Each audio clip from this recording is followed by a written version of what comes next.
ஈஸ்வரனுடைய க்ளோரி இல்லாமல் எதுவுமே எங்கேயுமே என்ன பண்ண முடியாது. It cannot manifest.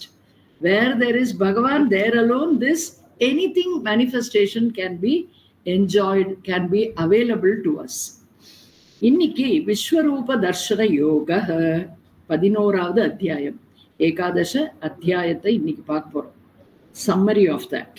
மாமா உங்களுக்கு எல்லாம் ஸ்லோகம் பை ஸ்லோகம் ஆஸ் யூஷுவல் ரொம்ப அழகா படிச்சிருப்பேள், தெரிஞ்சுட்டு இருப்பேள். ஆனா சம்மரி கொடுக்கறதுக்கு மாமா எனக்கு ஒரு வாய்ப்பு கொடுத்திருக்காரு. அது மிகப்பெரிய பாக்கியம். Thank you again. நமஸ்காரங்கள். ஸோ ஸ்ரீமத் பகவத்கீதா அப்படிங்கிறதனுடைய general understanding should be this is my way of life. கீதை எப்படி என்ன கைடு பண்றதோ அப்படி நான் என்னுடைய வாழ்க்கையை சரியான பாதையில் கொண்டு நடக்க முடியுமேயானால், கீதா சாஸ்திரம் என்னுடைய பாதைக்கு வழிகாட்டியாக இருக்குமாறு எனக்கு அண்டர்ஸ்டாண்டிங் இருந்ததுன்னா that is the best way of life. அதுல கொஞ்சம் கூட சந்தேகமே கிடையாது. கீதையை நாம் பின்பற்றி வாழ்ந்தால் நம்மளுடைய வாழ்க்கை எங்கு முழுமை அடையணுமோ அந்த இடத்துல டான்னு முழுமை அடைஞ்சிடும், பூர்ணத்துவத்தை அடைய முடியும்னு அர்த்தம். என்னத்தினால எப்படி சொல்றோம் அப்படின்னா, நம்ம எல்லாருக்கும் தெரியும் ஸ்ரீமத் பகவத்கீதா 18 அத்தியாயம் உடையது. அது 3ஆக பிரிக்கப்பட்டிருக்கு. நம்மளுடைய கன்வீனியன்ஸுக்காக பகவான் அப்படியெல்லாம் ஒன்றும் பிரிக்கல, வேதவியாசர் அப்படியெல்லாம் ஒன்றும் பிளான் பண்ணல. பட் பின்னாடி வந்த குரு பரம்பரையில இருக்கிறவா நம்மள மாதிரி படிக்கக்கூடிய சாதகர்களுக்காக ரொம்ப சாமானிய வழியில நம்ம புரிஞ்சுக்கணும், அதனுடைய முக்கியத்துவமும் புரிஞ்சுக்கணும், அதை படிக்கும் விதத்தையும் தெரிஞ்சுக்கணும், ஏன் இந்த மாதிரி ஆர்டர்ல நம்ம படிக்கிறோங்கிறதும் நம்மளுக்கு புரியணும். Random study of any shastra will not help us. கேட்கும் போது நன்னா இருக்கும், படிக்கும் போது நம்ம இவ்வளோ டெக்ஸ்ட் எல்லாம் படிக்கிறோம்னு ஒரு சந்தோஷம் இருக்கும். ஆனா எந்த நேரத்தில் நமக்கு வாழ்க்கையில் அந்த சாஸ்திரத்தினுடைய அறிவானது உபயோகத்திற்கு வரணுமோ அப்ப நம்மளுக்கு அது இல்லாம போயிடுதுன்னா ரொம்ப துக்கம். நம்மளோட சூழ்நிலைகள் ஏற்படுற துக்கத்தை காட்டிலும் நம்மளுடைய சாஸ்திரம் நமக்கு ஹெல்ப்புக்கு வராத இருக்கிறது ரொம்ப துக்கம். ஆனா அது ஹெல்ப்புக்கு வராம இருக்குன்னு நம்ம சொல்ல முடியாது. We are not giving enough space for that shastram to settle down in our mind. We are collecting a lot of extrovertedness இருக்கிறதுனால வெளியில இருக்கிற விஷயங்கள் எல்லாம் நிறைய கேதர் பண்ணிட்டே இருக்கும். கான்ஸ்டன்டா அது நடந்துட்டு இருக்கு. அதனால டம்பியாடா இருக்கிற மனசுல எங்கேயோ ஒரு ஓரத்துல போய் சத்சங்கத்துல கேட்டதெல்லாம் ஒளிஞ்சுட்டு இருக்கு. அதை நம்ம தோண்டி எடுக்கிறதுக்குள்ள நம்ம சிச்சுவேஷனே மாறி போறது.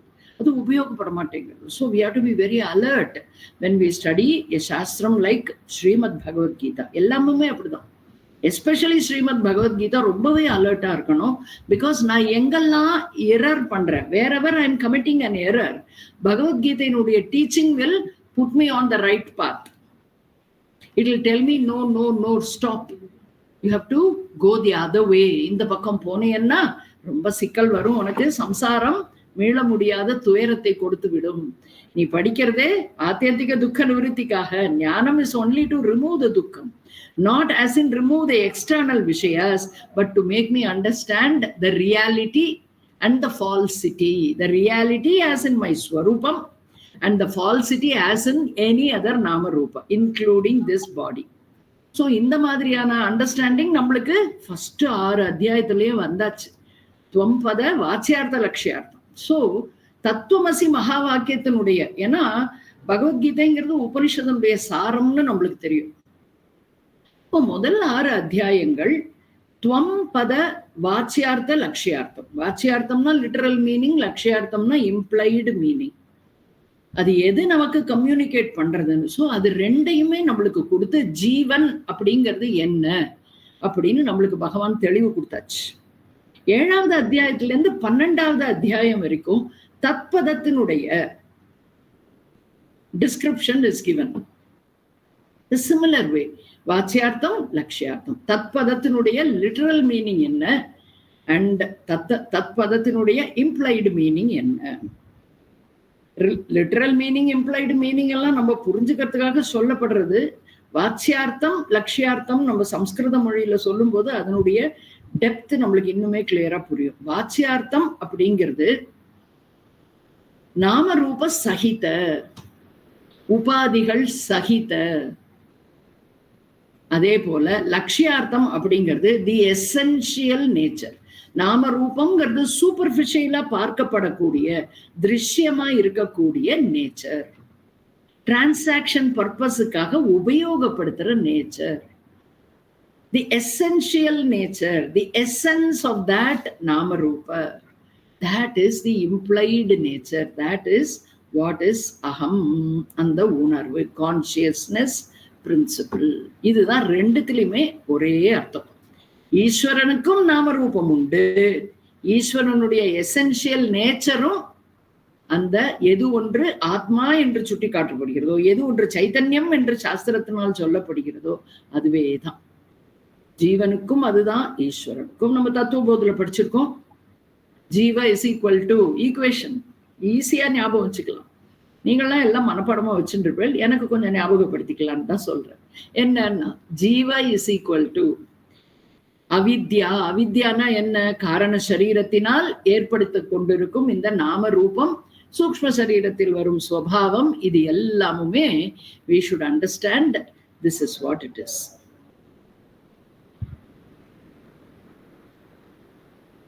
ஜீவ இஸ் ஈக்குவல் டு அவித்யா. அவித்யாங்கிறது மாயாவினுடைய சினனிம். பிளஸ் பிரம்ம, ஆத்மா, பரபிரம்ம, என்ன சொன்னாலும் சரி.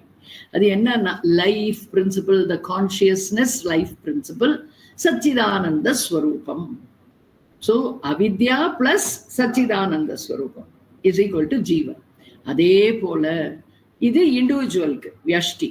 சமஷ்டியில டோட்டாலிட்டியில என்னன்னு பார்த்தோம்னா, this is maya, this avidya in totality is called maya. So that maya plus paramatma, atma, consciousness principle, sachidanandam, இதுதான் அங்கேயும். ஸோ நான் ஜீவாத்மா பரமாத்மா ஐக்கியம்னா எதை நான் புரிஞ்சுக்கிறது? ஜீவாத்மா ஆர் ஜீவ ஈஸ்வர ஐக்கியம்னா எதை நான் புரிஞ்சுக்கிறது அப்படின்னா, which is creating the difference that I reject. Then what is there? The common factor எதுவோ அதுதான் உண்மையில் உள்ளது. சத்தியம் ஞானம் அனந்தம் ஆனந்தம் பிரம்ம ஏவ சர்வத்திர சதா திஷ்டதி. இது நம்ம புரிஞ்சுட்டு இருக்கோம். எப்போ? முதல்ல 6 அத்தியாயத்துல இருந்து.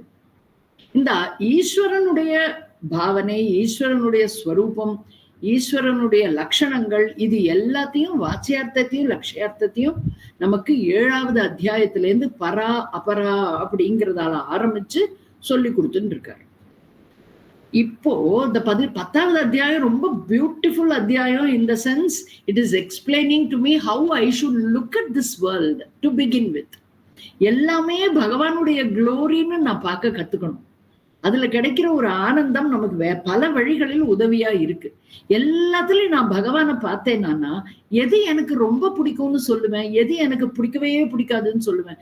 ரெண்டுத்துக்கும் அங்க வழி இல்லை. ராக துவேஷம் ரொம்ப சுலபமா விடக்கூடிய வழி.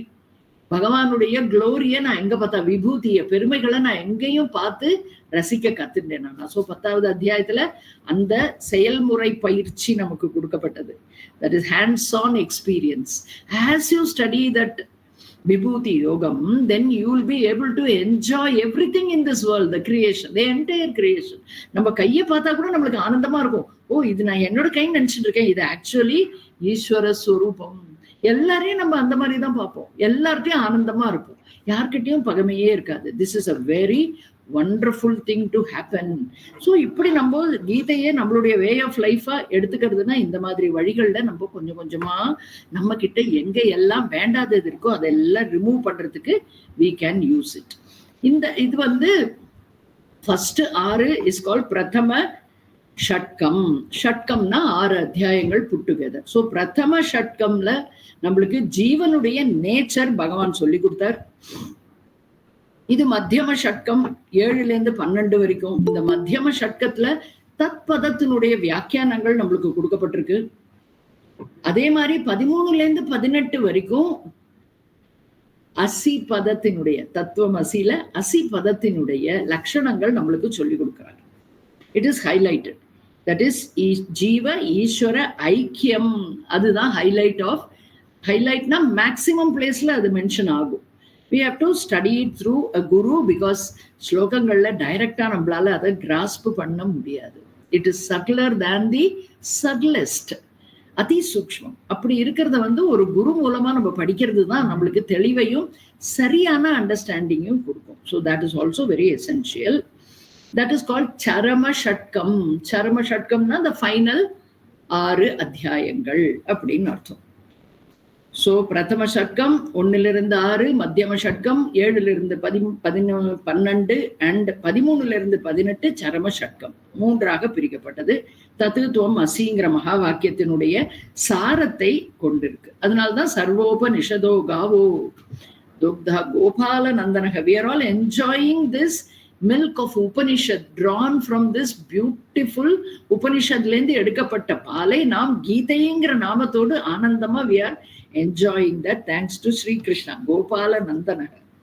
So Jiva Ishwara Swarupa Aikyam. It is not Namarupa Aikyam, it is Swarupa Aikyam. It is not the superficial Vachyartha Aikyam, it is the essential nature இருக்கிற சச்சிதானந்தம் ஏவ ஜீவக, அதே மாதிரி சச்சிதானந்தம் ஏவ ஈஸ்வரக அப்படி. Therefore, what we will do, we will start enjoying going to the temple more than before, because I know இந்த நாமரூபமாக தோன்றுகிறது, உண்மையில் it is pointing towards the essential nature of this Bhagavan's நாமரூப, how it is in me also. So ரொம்ப அழகான எண்ண ஓட்டங்கள் நம்ம மனசுல கிளறதுக்கு அது ரொம்ப யூஸ்ஃபுல்லா இருக்கும். இப்போ நம்ம இந்த 11வது அத்தியாயம் பார்க்கிறோம். இதுல ஈஸ்வர ஸ்வரூபம் இஸ் தி ஃபோக்கஸ். பகவான் எதுல ஃபோக்கஸ் பண்றாரு, எதை கான்சென்ட்ரேட் பண்றாரு, எதை நம்மளுக்கு இன்னுமே தெளிவாக சொல்லணும்னு ஆசைப்படுறாருன்னா, ஏன்னா 7வது அத்தியாயத்துல இருந்து ஈஸ்வரனுடைய ஸ்வரூபம் தான் சொல்லப்படுறது பல வழிகள்ல. ஆனா இந்த 11வது அத்தியாயத்துல Bhagavan is taking some extra care to give us more clarity about what he is. In essence what is Bhagavan's real nature, அது நம்மளுக்கு சொல்லி கொடுக்குறாரு. இந்த அத்தியாயத்துல இப்படி ஆரம்பிச்சு 12வது அத்தியாயத்துல பக்திங்கிற முறையில எப்படி நம்ம பகவான் கிட்ட பிரியத்தை வளர்த்துக்கிறது, ஹவு டு கிரியேட் தட் பிரேம பக்தி and also merge as in not physically, in our identification, knowing aham eva sarvam idagum. இதுதான் நம்மளுக்கு வேணும். இந்த நாலேஜுக்கு தான் படிக்கிறோம். நம்மளுடைய knowledge generally our knowledge about Ishvara, what is our knowledge about Ishvara அப்படின்னா, எல்லாம் ஸ்கிரிப்சர்ஸ்ல என்ன சொல்லியிருக்கோம், நம்ம தாத்தா பாட்டி அப்பா அம்மாலாம் என்ன மாதிரி கதை சொன்னாலோ, ஸ்கூல்ல என்ன மாதிரி நம்மளுக்கு சொல்லி கொடுத்தாலோ டீச்சர்லாம், சுவாமினா என்ன, அம்பாள்னா என்ன, இதெல்லாம் தான் நம்மளுக்கு நன்னா தெரியும். கொஞ்சம் நம்மளுக்கு மெச்சூரிட்டி வந்து ஏதோ ஒரு சத்சங்கம் ஆர் நம்ம சின்மயா மிஷன்ல இருக்கக்கூடிய பாலவிகார் சிக்குங்கிற குரூப்ல படிச்சு வரக்கூடியவாளுக்கு என்ன தெரியும்னா, ஈஸ்வரக ஜகத் காரணம், ஜகத் காரணம் ஈஸ்வரக. சோ நாமரூப வர்ணனம் ஆரம்பிக்கிறது பக்திக்கு ஃபர்ஸ்ட் நிலை. ஆனா அதனுடைய உண்மைத்தன்மையை புரிந்து கொள்வது என்பது ஜகத் காரணம் ஈஸ்வரக. சர்வ ஜகத்துல இருக்கக்கூடிய அனைத்து நாமரூபங்களையும் சிருஷ்டி செய்யறவர் அவர் தான், சிருஷ்டி கர்த்தா. That is பகவான். இப்படி நம்மளால மனசுல கொண்டு வர முடியும். He is the creator of the world. So creator அப்படின்ன உடனே நம்மளுக்கு நெக்ஸ்ட் அப்ப அவர் எங்க இருப்பார் அதுதான் நம்மளுக்கு தோணும். ஏன்னா நம்மளுடைய அன்றாட வாழ்க்கையில we are using so many of manufactured goods, created பொருள்கள் நிறைய யூஸ் பண்றோம். எல்லாமுமே அதுதான். இன்ஃபேக்ட் நம்ம உடுத்துற துணியில இருந்து இருக்கிற வீட்டுல இருந்து யூஸ் பண்ற laptop or phone or whatever, பேனா pencil, everything, the books and anything and everything we are using is what? Manufactured, created by somebody.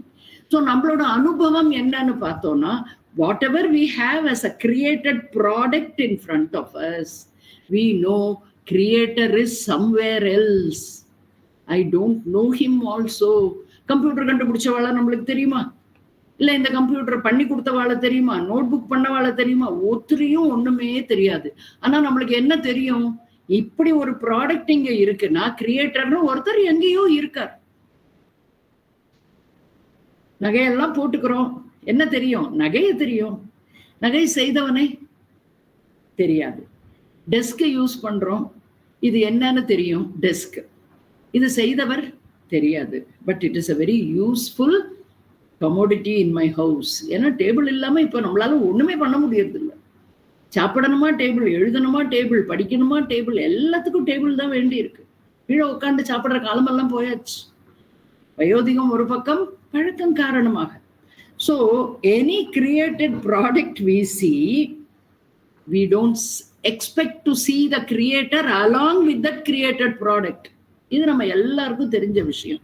But அதை நம்ம கவனிக்க மாட்டோம். சாஸ்திரம் இன்னொன்னும் சொல்லியிருக்கு, உங்களுக்கு நாங்க புதுசா எதுவுமே சொல்லித்தர போறது இல்லை, எல்லாமே உங்களுக்குள்ள இருக்கிற அறிவு தான்.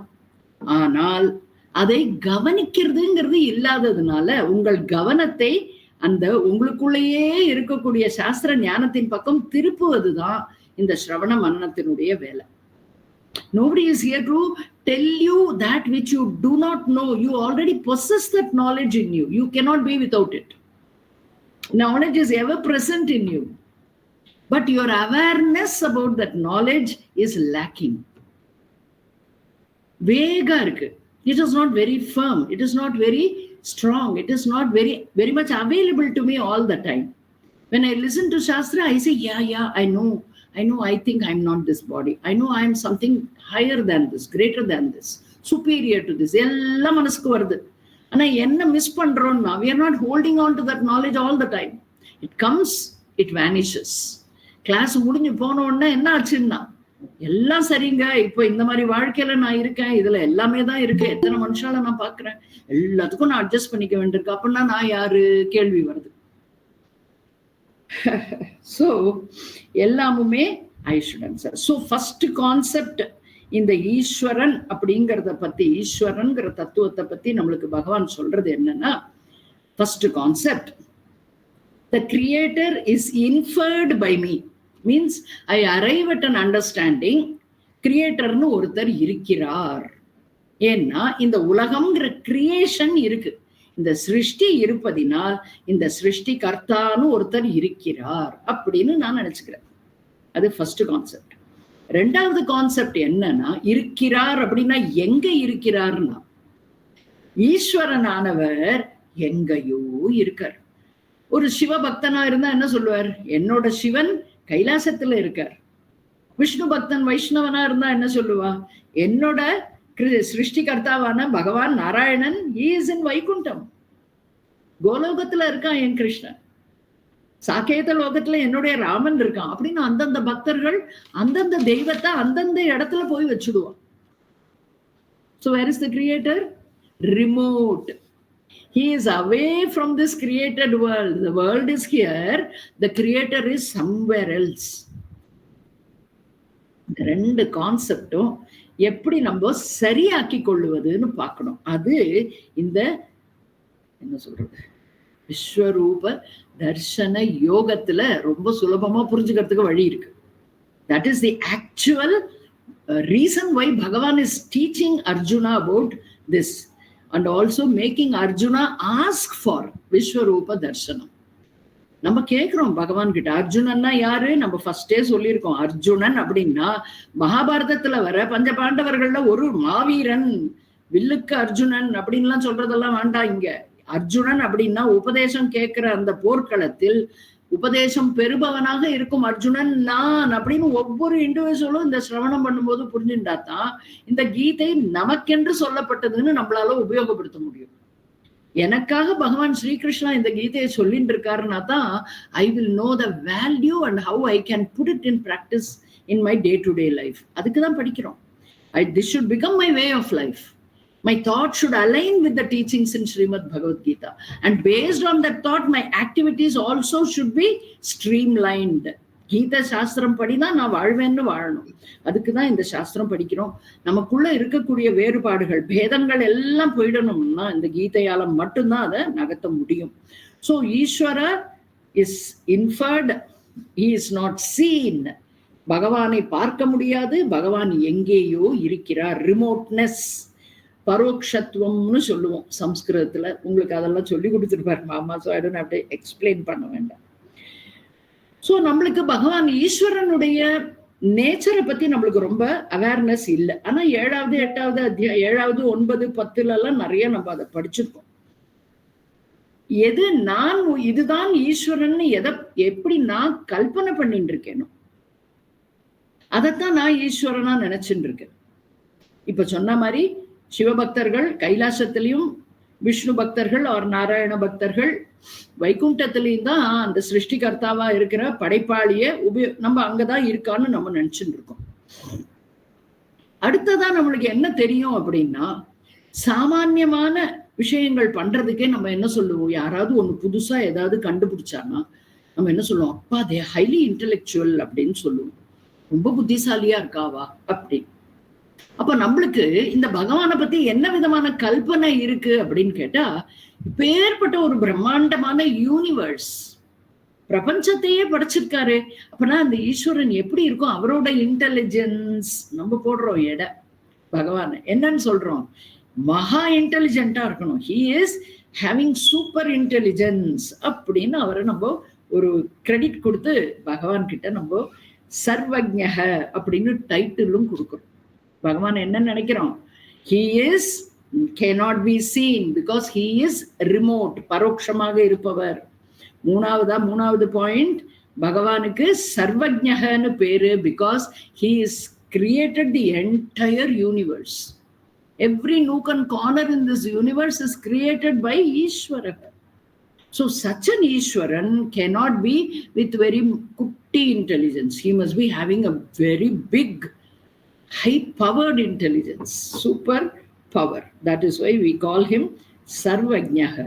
அதே போல சர்வசக்திமான்னு ஏன் நம்ம சொல்றோம் பகவான அப்படின்னா, எக்ஸ்ட்ரா இன்டெலிஜென்ஸ் இருக்க மாதிரி இப்படிப்பட்ட ஒரு பிரம்மாண்டத்தை கிரியேட் பண்ணணும்னா சக்தி இல்லாமல் முடியாது. First you need some intelligence to create even one kuzhambu, rasam, கறி என்னெல்லாம் பண்றோமோ ஆத்துல அதெல்லாம் பண்றதுக்கு என்ன சொல்லணும், புத்திசாலியா இருந்தா சுவையா இருக்கும் சமையல், ஏனோ தானோன்னு இருக்கிறவனா இருந்தா, அஜ்ஞானியா இருந்தா அப்படிதான் இருக்கும். அந்த மாதிரி இல்லாமல் everything is so wonderfully aligned, everything is so wonderfully connected. அது ஒரு பியூட்டிஃபுல் இன்டெலிஜென்ஸினுடைய எக்ஸ்பிரஷன். அதே மாதிரி சர்வசக்திமான் இந்த ஹியூஜ் யூனிவர்ஸை பார்க்கும் போதே பிரமிப்பா இருக்கு நம்மளுக்கு. நம்ம வீடை விட்டு வெளியில வந்து ரோட பார்த்தாலே பிரமிப்பா இருக்கு இந்த ஊர்ல இந்த காலத்துல. கொஞ்சம் வெளிநாட்டுக்கெல்லாம் போனோம்னா அங்க இருக்கிற ஃபிளைஓவர் கன்ஸ்ட்ரக்ஷன் எல்லாம் பார்த்தா தலை சுத்துறது. எப்படி இந்த குழந்தைகள்லாம் அதுக்குள்ள வண்டி ஓட்டி வெளியில வர சிலந்தி வலை மாதிரி இருக்கேன்னு தோணுது. அப்படி ஒரு இன்டெலிஜென்ஸ் அங்க எல்லாத்துலயும் போடுறான், டெக்னாலஜி அப்படி வந்திருக்குன்னு. இங்க நம்ம என்ன பாக்குறோம், the whole universe it is so wonderfully aligned, beautifully created. அப்படின்னா he must have enormous power also, sarvashaktiman. So இந்த 4 பாயிண்ட் நம்மளால ஈஸ்வரனை பத்தி நினைக்க கூடியது.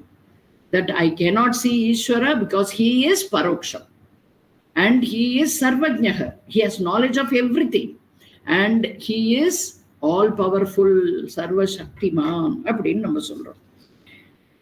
உடனே நம்ம அது இப்போ எப்படி நம்ம அதை எக்ஸ்பிரஸ் பண்றோம், பகவானை நம்ம அக்னாலேஜ் பண்றோம் அப்படின்னு கேட்டா, நம்மளுடைய வணங்கும் தெய்வங்களை நம்ம எப்படி மனசுல புரிஞ்சுட்டு இருக்கோமோ ஈஸ்வரனை அந்த ரீதியில கிரியேட் பண்றோம். எப்படி கிரியேட் பண்றோம் அப்படின்னு பார்த்தா, 4 வேதங்களில் மிகவும் ஹைலி நாலேஜபிளா இருக்கக்கூடிய பிரம்மாவிற்கு சதுர்முகம் கொடுக்கிறோம். 4 வேதங்களுக்கு 4 முகங்கள்னு சொல்றோம். சோ இப்படி 6 முகன் அப்படின்னு சொல்றோம். சோ பஞ்ச பூதங்கள் அப்படிங்கிறத தன்னுடைய பிடியில வச்சுண்டு ஒவ்வொரு முகமும் 5 முகங்கள் கொண்ட ஆஞ்சநேயரை சொல்றோம், விநாயகரை சொல்றோம். இப்ப எல்லா சாமிக்கும் நிறைய தலைகளை கொடுத்துடணும். சோ என்ன விஷயம்னா, this is our limitation actually, that which cannot be imagined also we imagine. என்ன, பகவானுடைய இன்டெலெக்சுவல் பவரை நம்ம அந்த 5 தலையிலையோ 4 தலையிலையோ கொடுக்க முடியுமா? First of all our understanding is, இந்த மண்டைக்குள்ள இருக்கிற பிரெயின்னு ஒன்னு 1/2 கிலோ 600 கிராம்ங்கிறாளே, அந்த another extension of this assemblage. இந்த அசம்பிளேஜ்ல அது ஒரு பார்ட், பஞ்சபூதங்களிலிருந்து வெளிப்பட்டது. இதை நம்ம புத்தின்னு சொல்லிட்டு, இது பிரெயின், இத புத்தின்னு சொல்லிட்டு, இந்த புத்தி இந்த தலைக்குள்ள இருக்க மாதிரி 4 தலை வச்சா இந்த மாதிரி 4 பங்கு புத்தி அப்படின்னு அர்த்தம் வச்சுக்கிறோம். So there we have to again correct our way of thinking about பகவான் ஈஸ்வர. அதுக்கப்புறமா நம்மளுடைய ஸ்கிரிப்சர்ஸ்ல என்ன சொல்ல, அந்த மாதிரி நம்ம நிறைய தலைகள் கொடுத்து எல்லா சாமியெல்லாம் நிறைய பண்ணி வச்சிடும். பகவான் சொல்றார், உன்னோட ஸ்கிரிப்சர்ஸ் நீ படிச்சு கொஞ்சம் திங்க் பண்ணி பாருன்னு. நம்ம ஸ்கிரிப்சர்ஸ் என்ன சொல்றதுன்னா, there is only one God, ஏகமேவ அத்விதீயம் அப்படின்னு சொல்றது. அதோடு நில்லாமல் இந்த ஏகமா இருக்கும் ஈஸ்வரனை நீ சரியாக உணர்ந்து கொண்டாயே ஆனால் அதுவே உனக்கு மோட்ச பிராப்தி அப்படின்னு சொல்றது. ஈஷ தர்சனம், ஈஸ்வர தர்சனம் or ஈஷ Darshanam is what is called as liberation, freedom, மோக்ஷம் அப்படின்னு சொல்றாங்க. நம்ம சாஸ்திரத்துல அப்படி சொல்லியிருக்கு. ஸோ நம்ம அதையும் யோஜனை பண்ணணும். we'll keep that as an aside point for now, but remember this, okay? So ஏகமாய் இருக்கும் அந்த ஈஸ்வர தத்துவத்தை உணர்ந்து கொள்ளுவதற்கு நமக்கு இந்த சாஸ்திரங்கள் மிகவும் அருமையான வாய்ப்பு கொடுத்துருக்கு. நம்ம அதை உபயோகப்படுத்திக்கணும்.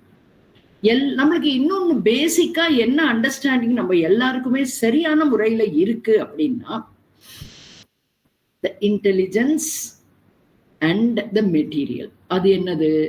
ஒவ்வொரு கிரியேஷன்லயும் ரெண்டு விஷயம் வேணும். ஒன்னு கிரியேட் பண்ணணும்னா there should be two different aspects in that creation. என்னன்னா, ஒன்னு the intelligent cause, இன்னொன்னு material cause. இதெல்லாம் நீங்க படிச்சதுதான்.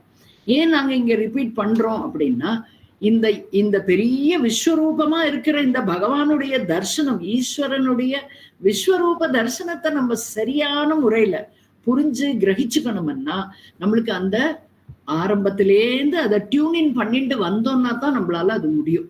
சடனா ஆரம்பிச்சு விஸ்வரூப தர்சனத்தை சொன்னோம்னா we will like it, we will enjoy it. பகவானை பத்தி எப்பவும் எது சொன்னாலுமே என்ஜாய் பண்ண முடியும். ஆனால் அதுல ஒரு கோர்வையான திங்கிங் நம்மளால கொண்டு வர முடியாது. Now we have to brick by brick, we have to construct the understanding so as when we reach the pinnacle of knowledge about the Ishvara Tattvam, then there will not be any room for any doubt. அதை ஞாபகம் வச்சுக்கணும். So எல்லா கிரியேஷன்லயும் நம்மளுக்கு ரெண்டு விஷயம் தேவை. ஒன்னு the material cause and another one is the intelligent cause. நம்மளுக்கு எல்லாருக்கும் அறிமுகமான எக்ஸாம்பிள்ல பானை குயவன், களிமண் குயவன். குயவன் இல்லாமல் பானை வராது. வெறும் களிமண்ணை என்கிட்ட கொடுத்தா நான் களிமண்ணை வச்சுட்டு உட்காந்துருப்பேன். இதே களிமண் ஒரு குயவனிடம் போனால் பானை என்ன இன்னும் எத்தனையோ விதவிதமா இப்ப வருது. குக்கர்ல இருந்து எல்லாம் களிமண்ல வருதுங்கிற. So that way we know the material cause and the intelligent cause. இதை நம்ம உபாதான காரணம், நிமித்த காரணம்னு சம்ஸ்கிருதத்துல டெக்னிக்கல் டேர்ம்ல சொல்லுவோம். உபாதான காரணம் is material cause and நிமித்த காரணம் is the intelligent cause. So ஏகமேவ அத்விதீயமா இருக்கிற இந்த ஈஸ்வரனானது நாம் எப்படி புரிஞ்சுட்டு இருக்கோம்? he is sarvajnah, ekam, okay, and we understand he is sarvajnah and he is sarvashaktiman, highly intelligent, super power. ரெண்டையும் ஞாபகம் வச்சுட்டு இருக்கோம். அப்போ நம்ம கேள்வி என்ன, இப்படிப்பட்ட ஒரு சிருஷ்டியை, ஒரு ஏகமேவ அத்விதீயம் வரை சொல்லியிருக்கு சாஸ்திரம், ஒரு ஈஸ்வரனால் இப்படிப்பட்ட பிரம்மாண்டமான சிருஷ்டியை எங்கிருந்து மெட்டீரியல் கொண்டு வந்து அவர் பண்ணுகிறார்னு கேட்கிறார். So for that we understand again through Shastra, ஏகமாக இருக்கும் ஈஸ்வரன் எங்கிருந்தோ போய் எந்த மெட்டீரியலும் கொண்டு வர முடியாது. That Eswaran alone is.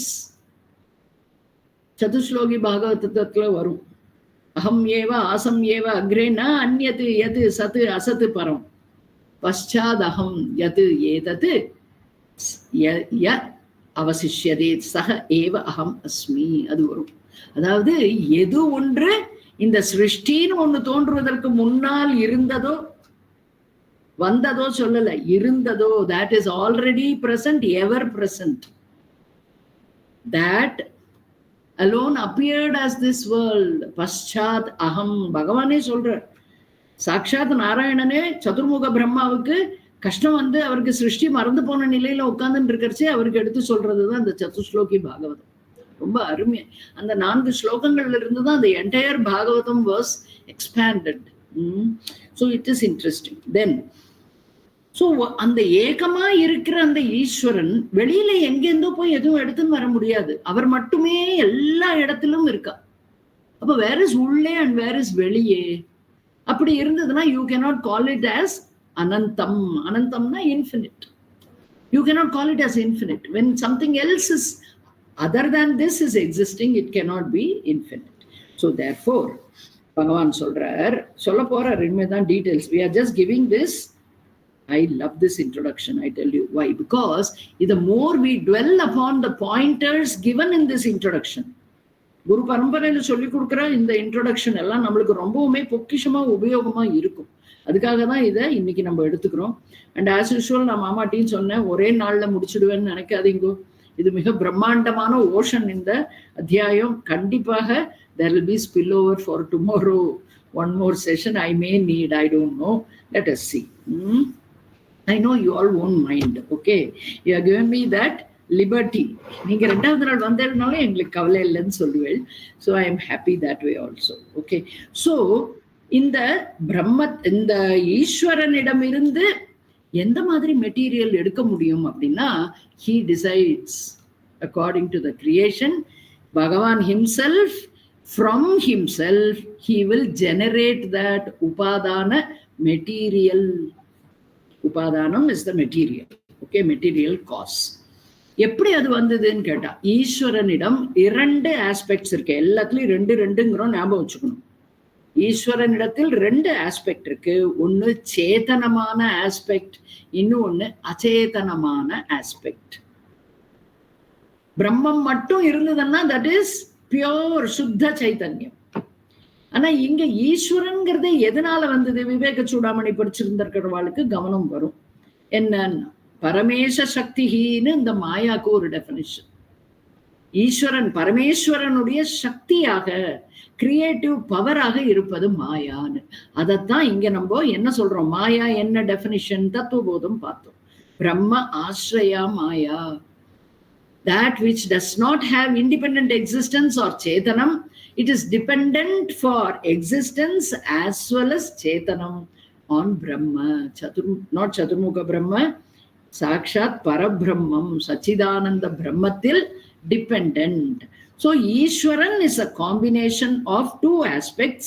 One is the Nama Rupa we see externally, which is Maya Karyam. That is his creative power, மாயாவினுடைய manifestation. ஆனால் இந்த மாயா வெளிப்படுவதற்கும், மாயை இப்படியான ஒரு நாமரூபத்தை ஏற்படுத்துறதுக்கும் எது ஆதாரம், எது சப்போர்ட்னாக்க, that is ஆத்மஸ்வரூபம். That is the essential nature in Ishvara. That is the Chetana Vastu, consciousness principle. So அச்சேதனமான Maya காரியமான நாமரூபம் plus சேதனமான Sachchidananda Swarup nature ஸ்வரூபம், இது 2 சேர்ந்ததுதான் ஈஸ்வர தத்துவம். ஸோ இந்த ஈஸ்வரன் 7வதுல பார்த்தோம். 7வது அத்தியாயத்துல என்னன்னு பார்த்தோம்? பரா பிரகிருதி, அபரா பிரகிருதி. ஸோ அங்கங்கிருந்து கொஞ்சம் கொஞ்சம் எடுத்து ரிவிஷன் பண்ணிட்டோம்னா we will know how we traveled in getting the knowledge about Tatpadam up to this 11th chapter. 7வதுல பரா அபரான்னு நம்மளுக்கு சொல்லி கொடுத்தார், பிரகிருத்தின்னு சொல்லி கொடுத்தார்.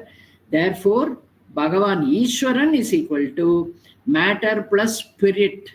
இந்த இங்கிலீஷ்ல சொல்லணும்னா அப்படிதான் சொல்லணும், இல்லாட்டா சேதன அச்சேதன காம்பினேஷன். இதுதான் வேதாந்த டீச்சிங்ல மிகப்பெரிய பிரேக் த்ரூன்னு சொல்லுவா பெரியவாள்லாம் குரு பரம்பரையில. என்னத்தினாலன்னா, first step towards understanding who I am or who am I. Ramana Maharishi சொன்ன மாதிரி who am Iங்கிற கேள்விக்கு பதில் எப்படி நம்ம எடுக்க முடியும்னா, இந்த சாஸ்திரத்தை உபயோகப்படுத்தி with this first step in knowing the creator. இந்த சர்வ சிருஷ்டிக்கு எப்படி அந்த கிரியேட்டர் எப்படி பண்ணார் இந்த சிருஷ்டியன்னா, because he has got these 2 aspects in him. One acts as the material cause and one is the nimitta karanam, intelligent cause. இந்த ரெண்டனுடைய combination இப்படிப்பட்ட பிரம்மாண்டமான யூனிவர்ஸை கிரியேட் பண்ணிருக்கு அப்படின்னா இது ஒரு பெரிய பிரேக் த்ரூ இந்த நாலேஜ். அதுக்கப்புறமா எதையெல்லாம் நம்மளுடைய இந்திரியங்களுக்கு புலப்படுகிறதோ, that which is objectifiable, perceivable by our indriyas. Indriyas நம்ம எல்லாருக்கும் தெரியும், our sense organs. The whole entire creation can be brought under these 5 headings only. அதுக்கு மேல ஒண்ணுமே கிடையாது. பார்க்கின்ற, கேட்கின்ற, நுகர்கின்ற, சுவைக்கின்ற, தொட்டு உணர்கின்ற பொருள்கள் மட்டுமே இந்த கிரியேஷன்ல உண்டு. அது அந்நியில் வேற எதுவுமே கிடையாது. Within these 5 sense organs, I can understand the entire world of creation. அந்த அளவுக்கு சாஸ்திரம் நம்மளுக்கு சொல்லி வச்சிருக்கு. ஸோ இந்த மெட்டீரியல் காஸ் ஆஸ்பெக்ட் ஆஃப் ஈஸ்வரா is what is manifesting as this 5 இந்திரிய பொருள்கள். The objects that we perceive through these 5 sense organs alone makes this entire creation. அவ்வளவுதான். இது எதுலேருந்து வந்தது? The material aspect, உபாதான காரணத்திலிருந்து வந்தது. What is உபாதான காரணம்? மாயா, பஞ்சமகாபூதம், திரிகுணம் பஞ்சமகாபூதம். இதிலிருந்து தான் இந்த சர்வ சிருஷ்டி. இதுக்கு பிரமாணம் எதுன்னா தத்துவபோதத்துல இது கொடுத்துருக்கா, விவேக சூடாமணியில பெருசா எக்ஸ்பிளைன் பண்ணியிருக்காரு பகவான். ஸோ நம்மளுக்கு அதெல்லாம் கண்டிப்பாக ஞாபகம் இருக்கணும். உபனிஷத்துகள்ல இந்த மாயாவை பத்தி வார்த்தைகள் ரொம்ப வந்தது கிடையாது. மாயான்னு எதுவுமே சொல்ல மாட்டா. ஆனாக்க தைத்திரிய உபனிஷத்துல ஆத்மனக ஆகாஷாத் சம்பூதஹ, ஆகாஷாத் வாயுஹு வாயோர் அக்னிஹி அக்னிர் ஆபஹ ஆபத்தேஜ் பிருத்திவி எல்லாம் நம்ம படிக்கிறோம். என்னத்தினால? இது எப்படி வந்தது இந்த உலகம்ங்கிற சிருஷ்டி அப்படின்னா, it is coming from this panchamahabhutam. பஞ்சமகாபூதம் முக்குணங்களான மாயையிலிருந்து வந்தது. therefore this is the material cause. இதெல்லாமே நம்ம தத்துவபோதத்துல ரொம்ப கிளியரா படிச்சோம். பஞ்சீகிருத அபஞ்சீகிருத, சூக்ஷ்மமான நிலையில் பஞ்சபூதங்கள் அபஞ்சீகிருத்தன்னு சொல்லப்படுறது. பஞ்சீகரணம் அப்படின்னா grossification of these 5 elements which is this ஸ்தூலமாக காணப்படும் பொருள்கள் அப்படின்னு படிச்சோம். இதுல இன்னொரு முக்கியமான விஷயம் என்னன்னா, ஒரு டேபிள்னு எடுத்துட்டோம்னா, what is the material cause in the table? The wood. Who is the intelligent cause? The carpenter. What is perceivable? எது நம்மளால பார்க்கப்படுறதுன்னா table alone is seen. So what are we actually seeing there அப்படின்னா wood. So the material cause is perceivable and it is available. whereas the creator of that, the intelligent cause, is not along with the product. Material cause cannot be separated from the product, and the intelligent cause need not be with the product. அதோட இருக்கணும்னு அவசியம் இல்லை. Carpenter need not be coming along with the table. நான் table வாங்கிட்டேன்னா நானும் தாங்க வருவேன். ஏன் என்னால டேபிளை விட்டுட்டு இருக்க முடியாது? நான் இல்லாட்டி அது இருக்காது. No. whereas I cannot separate wood from this table. That we all know. So we should know material cause cannot be separated from the product. They always are the same and in the same place, never away from the product. So what is our understanding in this? First point enna sonno? Ishvara is inferred. I imagine Ishvara in certain ways. இப்போ நம்மளுக்கு விபூதி யோகத்துல பகவான் சொல்லி கொடுத்தது இதத்தான். நீ என்னை எங்கெல்லாம் பார்க்கணும்னு நினைக்கிறியோ அது இடத்தெல்லாம் நான் உனக்கு சொல்லி தரேன்னு அவர் சொன்னார். அதைத்தான் விபூதி. In my glory can be witnessed in such and such a way, in such and such a object அப்படின்னு ரொம்ப அழகா நம்மளுக்கு சொல்லி கைடன்ஸ் கொடுத்தார். சரி, நம்ம படிச்சோம் 10வது அத்தியாயம். எவ்வளவு நாள் நம்ம அதை வாழ்க்கையில பாக்குறோம்? எதெல்லாம் பார்த்து நம்ம ஐயோ இதுதான் சொன்னார்ல 10வது அத்தியாயத்துல, இதுதான் பகவானோட க்ளோரி, இதுதான் பகவானோட க்ளோரி, எதை நம்ம ரசிக்கிறோம்? We don't have time. We always have a big agenda and we are running after everything else. But we love to attend the satsanga. Why? Because the Shastra is so soothing. நம்மளோட இந்த மாதிரி வாழ்க்கை பிரச்சனைகள்லாம் இங்க வந்தா நல்லா இருக்கு. வெயிலேருந்து AC ரூம்ல உட்காந்து வாழ்க்கை நல்ல ஒரு ஜில்லுன்னு ஒரு டம்ளர் தண்ணி ஆர் ஜூஸ் ஆர் மோர் ஏதோ கொடுத்தா எப்படி இருக்கும் அந்த மாதிரி இருக்கு சத் சங்கம். அதனால we don't want to miss that. இங்க என்ன சொல்றா? The material cause that is perceived in the object constantly. Similarly, ஈஸ்வரனிடம் 2 aspect இருக்கு. He is called abhinna nimitta upadana karanam. Means there are no 2 separate aspects. They are one and the same. Ishvara alone is intelligent cause, and their Maya, which is his creative power, is the Upadana Karanam. So, ரெண்டும் ஒரே இடத்துல இருக்கிறதுனால we say you can infer. What infer? ஒரே பண்ணிக்காத. Whatever you are witnessing as Nama Rupa is nothing but manifestation of Ishvara alone. ஈஸ்வரன் இல்லாமல் மாயையால் ஒண்ணுமே பண்ண முடியாது. ஈஸ்வரனுடைய இருப்பினால் மாயை இருப்பதாக காணப்படுகிறது. இதெல்லாம் பழைய பாடம் தான், ப்ரஷ் பண்ணிட்டே இருக்கணும். சாஸ்திரம் மட்டும் புது டாபிக் வந்தா அதை ஒண்டி படிச்சோம்னா நம்மளுக்கு உபயோகம் ஆகாது. we should always recollect. அதுதான் அந்த இடத்துல ரொம்ப ரொம்ப முக்கியம். மெமரி ஷுட் பி ஆல்வேஸ் என்ன பண்ணணும்? ரிஃப்ரெஷ் மெமரி பண்ணிட்டே இருக்கணும். அதுதான் நம்ம சாஸ்திர வழியில நம்ம வாழ்க்கையை ஸ்திரமா நடத்துறதுக்கு நம்மளுக்கு மிகப்பெரிய ஒத்தாசையா இருக்கும். அதை மறக்கப்படாது. So Ishvara now becomes the perceived object. Everything that I see around me, starting from this body, is nothing but Ishvara. Why? Because Ishvara is abhinna nimitta upadana karanam. நம்ம வாழ்க்கையில பல விஷயங்கள் இந்த மாதிரி நம்மளுடைய ஆப்ஜெக்ட் வேர்ல்டுலயே நம்ம எக்ஸாம்பிள் எடுத்துக்கலாம். ஜலம், அலை. There cannot be alai without jalam. Therefore, alai is only a superimposition on jalam. இது எத்தனை வாட்டி படிச்சிருக்கோம். Same goes for jewelry, ornaments and gold. Gold alone is satyam, but ornaments are what we are witnessing, perceiving. Therefore, என்ன அர்த்தம்? Gold alone is coming in the form of jewelry. There cannot be Nama Rupa without gold. Nama Rupa necklace without gold. அதே போல இந்த நாமரூபங்கள் எதுவுமே ஈஸ்வரன்கிற நிமித்த காரணம் இல்லாமல் இருக்க முடியாது. Therefore நம்ம பார்க்கறது எல்லாமுமே ஈஸ்வர ஸ்வரூபம். ஸோ அதுல என்ன ஆச்சு? 2 சால்வ் ஆச்சு. ஒன்னு, it is not inferred, it is not remote. ரெண்டுமே அங்க சால்வ் ஆச்சு, ரிசால்வ்டு. என்னத்தினால? Because everything starting from this body, if it is Ishwaran, then it is paroksham or aparoksham. எங்கேயோ இருக்கா, இங்க இருக்காரா ஈஸ்வரன்? இங்கே தான் இருக்கார். இந்த கையை பார்க்கும்போது பகவானே இது நீதான்னு எனக்கு இந்த சாஸ்திரத்தின் மூலமா புரிஞ்சுக்க முடிஞ்சுதேன்னு சந்தோஷமா இருக்கணும். ஒருத்தரையும் பார்க்கிற போது ஒவ்வொரு ஈ, கொசு, பூரான், பூச்சி எல்லாத்துலயும் நம்ம பகவானை பார்க்கறது அப்படிதான். சர்வம் பிரம்மமயம் ஜகத்துனாக்க முதல்ல நீ சர்வம் ஈஸ்வரமயம் ஜகத்து புரிஞ்சுக்கோ, அப்புறமா அங்க வரலாம். Okay, Ishwaran takes the very material out of himself and creates this entire world, universe. Therefore, every creation is Ishvara. இது நம்ம ஞாபகம் வச்சுக்கணும். So, ஈஸ்வரன் இப்ப என்ன ஆனார்? பரோக்ஷத்துவம் போய் அபரோக்ஷமா ஆனார். And he is not inferred, he is perceived, he is seen. Bhagavan is seen in everything by me. I have this knowledge now. And முக்கியமானது என்னன்னா, பகவான் இஸ் பிரத்யக்ஷம்.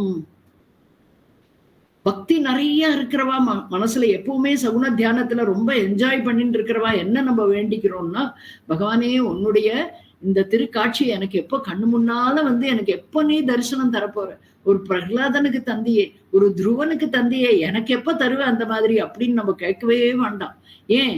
If I am able to see everything as Ishwaran, where is the need for me to go and ask Bhagavan, when will you come and give me darshanam?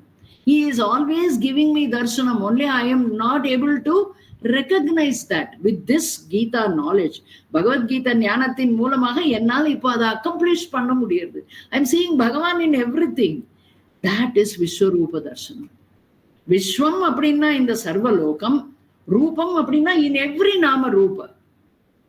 In this entire world of Nama Rupa, when I am able to see nothing but Ishwaran, that is Ishwara's Vishwarupa darshanam. அர்ஜுனனா அதான் பாக்குறாங்க. நம்மளுக்கு புரிஞ்சுக்கிறதுக்கு எப்படியெல்லாம் டெக்கரேஷனோட அங்க அவ explain பண்றா. நம்ம எப்படி புரிஞ்சுக்க போறோம் அதையும் பார்க்கணும் இல்லையா? சோ இனிமே என்னோட பிரேயர் எப்படி இருக்கும்? பகவானே, now I have understood from this 10th and 11th chapter of Srimad Bhagavad Gita that you are seen, you are perceived. Moment to moment, I am seeing only you. Ishwaran, I am perceiving all the time. And now I have understood, I don't have to look for you all around. எங்க இருப்ப நான் உன்னை எந்த பாக்குறது? தூணிலும் இருப்பார் துரும்பிலும் இருப்பாருங்கிறாளே, நான் அப்ப நான் எப்படி உன்னை எந்த தூண்ல வந்து நான் உன்னை தேடுறது? அதெல்லாம் வேண்டாம். ஏன்? I am able to perceive you everywhere, in everything, in every nama rupa. I am seeing only you, my Bhagavan. அப்படிங்கிற that is one beautiful knowledge. You are pratyaksham to me. ஆனா உங்ககிட்ட இப்ப நான் ஒரு ஸ்பெஷல் பிரேயர் பகவான் என்னன்னு கேட்கிறார். பகவான் என்ன வேணும் உனக்கு? உடனே நான் என்ன சொல்றேன், எனக்கு இந்த நாலேஜ் மறந்து போகாம இருக்கணும். In all my mundane activities, என்னுடைய வேலைகள், என்னுடைய கடமைகள், என்னுடைய கர்மாக்கள்ல ஈடுபட்டு நான் என்ன பண்ணிடுறேன், இந்த சாஸ்திரத்தை நான் மறந்து போயிடுவேன். அது மறக்காம எனக்கு இருக்கணும். அதுக்கு உங்களுடைய அனுகிரகம் வேணும். I should be able to see you all the time, everywhere. So my imaginary manakalpita rupam of Bhagavan is replaced with the entire universe. See the beauty of Gita Shastra. That is what we should hold on to. எதை நான் பார்த்தாலும் ஒன்னு புரிஞ்சுட்டேன். This தர்ஷனம் of ஈஸ்வர இன் தி விஸ்வரூப, விஸ்வத்திலேயே நான் ரூபமா பாக்குறேன். இந்த விஸ்வத்தினுடைய ரூபங்கள் எல்லாம் ஈஸ்வர ஸ்வரூபமா பாக்குறேன். அதனால எனக்கு எப்படி இருக்கு, திஸ் விஸ்வரூப தர்ஷனம் இஸ் சீயிங் பகவான் எவ்ரிவேர். அவ்வளவுதான். இதுதான் நம்ம அநேக ரூப ஈஸ்வர தர்ஷனம் அப்படின்னு புரிஞ்சுக்கிறோம். 10வது அத்தியாயத்தை பகவான் முடிக்கிறச்சே எப்படி கடைசி ஸ்லோகத்துல முடிச்சாருன்னு நம்மளுக்கு தெரியும். 42வது ஸ்லோகம்னு நினைக்கிறேன். 42. அதவா பகுனைதேன கிம் ஞாதேன தவார்ஜுன. சரி, அந்த ஸ்லோகத்துல அவர் என்ன கம்யூனிகேட் பண்ணார் நம்மளுக்கு அதை பார்க்கலாம். 10வது அத்தியாய கடைசி ஸ்லோகம் which is the பீஜம் for the 11வது அத்தியாயம். அங்கிருந்துதான் நம்மளுக்கு 11வது அத்தியாயம் ஆரம்பிக்கிறது. அதுதான் பீஜமா இருக்கு, சீடா இருக்கு. அதுல he says, I am not in the world. The world is in me. இது 9வது அத்தியாயத்திலையும் நம்ம பார்த்தோம். ஸோ இது 10வது அத்தியாயம் கடைசி ஸ்லோகத்துல he is highlighting, I am not in the world, the world is in me அப்படின்னு முடிக்கிறார். 10வது அத்தியாயத்தினுடைய கடைசி ஸ்லோகம் 11. இந்த விஸ்வரூப தர்சனம் என்னன்னு இந்த பீஜத்தை கொண்டு வியாசாச்சாரியர் நம்மளுக்கு ரொம்ப அழகா விளக்கமா சொல்லியிருக்கார். விஸ்வரூப தர்ஷன யோகத்திற்கு அது பீஜம். ஈஸ்வரன் is this world, is in this world. Eswaran is in this world அப்படிங்கிறத அவர் இல்லைன்னு சொல்லியிருக்கார் கடைசி ஸ்லோகத்துல. 10வது அத்தியாயம் முழுமையிலும் நாம் ஈஸ்வரன் is in this worldன்னு படிக்கிறோம். ஈஸ்வரன் இஸ் இன் திஸ் வேர்ல்ட். அதனாலதான் பகவானோட க்ளோரி, பகவானோட க்ளோரின்னு ஒரு இடத்துலயும் அவருடைய விபூதி, அவருடைய பெருமைகளை நம்ம படிச்சோம். That means what? Everywhere I see something glorious. That glory is Bhagavan. So Bhagavan is in the world. The glory cannot be elsewhere. எந்த பொருளை பார்த்து இது இப்பேற்பட்ட ஒரு அருமையான பொருளா இருக்கேன்னா அந்த பொருளும் அந்த க்ளோரியும் அங்கேயேதான் இருக்கும். ஈஸ்வரன் இந்த form of glory is there in the world. இதுதான் நம்ம 10வது அத்தியாயத்துல பார்த்தோம். இப்போ என்னன்னா, the world is in ஈஸ்வரா. இதை எப்படி பகவான் சொன்னார்னா அப்பதான் நம்மளுக்கு கேள்வி வரும். எப்பவுமே கீதையில பார்த்தோம்னா பகவான் ஒரு இடத்துல ஆம்பிகியூட்டியை கொடுத்து ஒரு ஆன்சர் பண்ணார்னா அர்ஜுனனுக்கு கேள்வி வரத்துக்காக தான் அதை பண்றார். பல இடங்கள்ல நம்ம கவனிச்சு பார்த்தோம்னா இந்த சம்வாதத்துல, அர்ஜுன கிருஷ்ண சம்வாதத்துல பார்த்தோம்னா நம்மளால ரொம்ப சுலபமா கண்டுபிடிக்க முடியும். கிருஷ்ணா ஏன் அந்த ஸ்லோகத்துல இப்படி ஒரு ஆம்பிகியூட்டி வரா மாதிரி, ஒரு டவுட் வரா மாதிரி பண்றாருன்னு. அப்பதான் அர்ஜுனனுக்கு கேள்வி வந்து நமக்கு நல்ல தீர்மானமான கிளாரிட்டி கிடைக்கும். இதுலயும் அதேதான். when he says I am not in the world, having given the glories of himself, பகவானுடைய க்ளோரியை பத்தி ஃபுல்லா சொல்லிட்டு இந்த உலகத்தில் நான் இல்லை, I am not in this world அப்படிங்கிறார். அண்ட் ஃபர்தரா அவர் என்ன சொன்னார், the world is in me. அது எப்படின்னா விஸ்வரூப தர்சனம். இந்த விஸ்வரூப தர்சனத்துல Bhagavan is reiterating that point. The whole entire creation is in me. விஸ்வரூப தர்ஷன யோகத்துல the vision என்ன பார்க்கிறோம் நம்ம, what is that our understanding of ஈஸ்வர அப்படின்னா, ரூபம்னா நாம ரூபம், form, விஸ்வம்னா the universe. The entire universe is nothing but the form of ஈஸ்வர. ஈஸ்வரனே இந்த சர்வ நாமரூபமாக இந்த விஸ்வம்ங்கிற உலகம் யூனிவர்ஸாக தன்னை காஸ்மிக் யூனிவர்ஸ்ன்னு சொல்லுவா. அத மாதிரி தன்னை அவர் மேனிஃபெஸ்ட் பண்ணிக்கிறார். Okay, this whole universe is nothing but ஈஸ்வர. Okay, இந்த ஜகத் ரூபேண ஈஸ்வரஸ்ய தர்சனம் அப்படிங்கிறது தான் எலாபரேஷன் ஆஃப் திஸ் விஸ்வரூப தர்சனம். ஜகத் ரூபேண இந்த சர்வ யூனிவர்ஸ் ரூபமாக ஈஸ்வரஸ்ய தர்சனம், ஈஸ்வரனை தர்சனம் செய்வது. கதம் சம்பவதி, இது எப்படி எனக்கு கிடைக்கும்? அர்ஜுனனுடைய கேள்வி அதுதான். ஒரு பக்தா தன்னுடைய தியானத்துல தன்னுடைய இஷ்ட தெய்வத்தை மனசுல சதா நினைச்சுண்டு அனன்யமா தியானம் பண்ணிட்டே இருக்கான், ஜபம் பண்ணிட்டே இருக்கான். மனசுல ஒரு செகண்ட் கூட எந்த காரியத்துல ஈடுபட்டு இருந்தாலும் பகவத் தியானத்திலேயே இருக்கான். அப்படி இருக்கக்கூடிய ஒரு பக்தனுக்கு பகவான் என்ன பண்ணுவாருன்னா, தன்னுடைய மாயையை கொண்டு அவன் மனதில் எப்படி தன்னை ஈஸ்வரனை எப்படி பக்தன் கிரியேட் பண்ணிருக்கானோ அந்த ரூபத்துல காட்சி தர்றார். இது நம்ம பெரிய மகான்கள் எல்லாம் சொல்லி நம்ம கேள்விப்பட்டிருக்கோம். சாமானிய மாணவர்கள் கூட உத்தம பக்தியில இருக்கிறவா ரொம்ப ஆனந்தமா அதை பத்தி நம்ம கிட்ட விவரமா சொல்லி நம்ம எல்லாருமே அதை ஆனந்தமா கேட்டிருப்போம். சோ இதுதான் நம்ம அன்றாடம் சொல்ற விஷ்ணு சஹஸ்ரநாமமாகட்டும், எல்லா அம்பாளை குறிச்சு சொல்ற லலிதா சஹஸ்ரநாமமாகட்டும், எல்லாத்துலயுமே இந்த தியான ஸ்லோகம் ரொம்ப முக்கியம். எதனாலன்னா அதுலதான் இந்த மாதிரி சகுணத்தை எப்படி நம்ம மனசுல இஷ்டப்படி கல்பனை பண்ணிக்காத, அதையுமே இங்க ஸ்லோகங்கள்ல மகான்கள் சொல்லி வச்சிருக்கிற மாதிரியான கல்பித்தத்தை கொண்டு வா. அதுக்குதான் மேகஷ்யாமம் பீத கௌசேயவாசம் ஸ்ரீவத் சாங்கம் கௌசிதோ மேகஷ்யாமம் பீத கௌசேயவாசம் ஸ்ரீவத் சாங்கம் கௌஸ்துபோத்பாசிதாங்கம் புண்ணியோபேதம் புண்டரீகாயதாட்சம் விஸ்வம் வந்தே சர்வலோகைகநாதம் விஷ்ணும் வந்தே. ஸோ இப்படி ஒரு இடத்துலையும் பகவானை நம்ம எப்படி கல்பிதம் பண்ணிண்டா அவர் மனம் நிறைந்து நம்மளோட இருந்துட்டே இருப்பாருன்னு சொல்லி கொடுத்துருக்காங்க. ஸோ இது ஒரு பக்தியில நம்ம பண்ணக்கூடிய ஒரு தியானம். இப்போ இந்த இடத்துல ஈஸ்வரனே தன்னுடைய மாயா சக்தி மூலமாக பக்தனுக்கு தரிசனம் கொடுக்கறது ஒரு பக்கம், அவன் எப்படியெல்லாம் தன்னை மனசுல ஆவாகனம் பண்ணியிருக்கானோ அந்த மாதிரி கொடுக்கறது. இந்த இடத்துல the significance of that Vishwaroopa is என்ன, எனக்கு ஈஸ்வரனை இந்த சர்வ லோகமாக பார்க்கணும். I must see this entire universe as my பகவான் அப்படிங்கிறது சங்கல்பமா இருக்கு. In the form of the world I should be able to see the presence of my பகவான். அப்படி இதுக்கு ஒரே ஒரு மெத்தட் தான் இருக்கு. என்ன அப்படின்னா, I must train my mind. Training கொடுக்கணும் மனசுக்கு.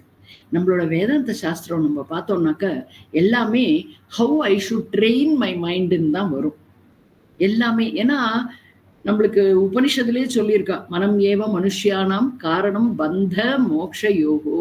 ஒரு பந்தம் ஏற்படணும்னாலும் அந்த இடத்துல மனசுதான் வேணும், மோட்சம் கிடைக்கணும்னாலும் மனசுதான் வேணும். அதாவது ஆசைகளின் இருப்பிடமும் மனம்தான். அந்த ஆசைகள் ஒண்ணும் இல்லாமல் நமக்கு உண்மையில் தேவை என்னன்னு வந்த வேலையை கவனிக்கணும். எனக்கு இப்ப மனிதன்கிற பிறவி கிடைச்சிருக்கிறதே மோட்சம்ங்கிறத என்னுடைய உண்மையான ஸ்வரூபத்தை புரிஞ்சுக்கிறதுன்னு சொல்ற ஞானத்திற்கும் மனம்தான் வேணும், சிரவணத்துக்கும் மனம்தான் வேணும், வீட்டு வேலை செய்யறதுக்கும் மனம். ஏன்னா மனம்தான் எண்ண ஓட்டம். ஸோ அதுதான் நம்மளுக்கு முக்கியம். அந்த மனதை நாம் சரியான முறையில ட்ரைனிங் கொடுக்கணும்.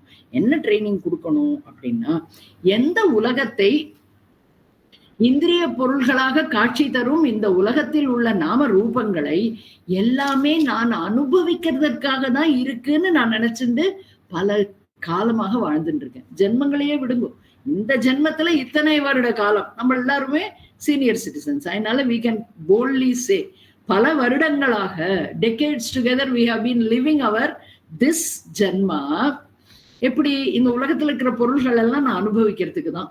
உழைச்சு உழைச்சு சம்பாதிச்சு எனக்கு எதெல்லாம் சுகம் தருமோ அந்த பொருட்கள் எல்லாம் வாங்கி வாங்கி நல்ல ஆசை தீர நான் அனுபவிக்கணும். புது ரெஸ்டாரண்ட் திறந்தா நம்ம போய் உட்காந்துட்டு முதல்ல சாப்பிட்டுட்டு வந்துடணும். அப்பதான் அப்பாடா புதுசா ஒரு டிஷ்ஷு சாப்பிட்டேன்னு நான் எல்லாத்தையும் சொல்லிப்பேன். இதெல்லாம் நிறைய பேருக்கு இருக்கு, நான் கவனிக்கிறேன். இங்க எல்லா இடத்துலயும் அந்த மாதிரிதான் இருக்கும்.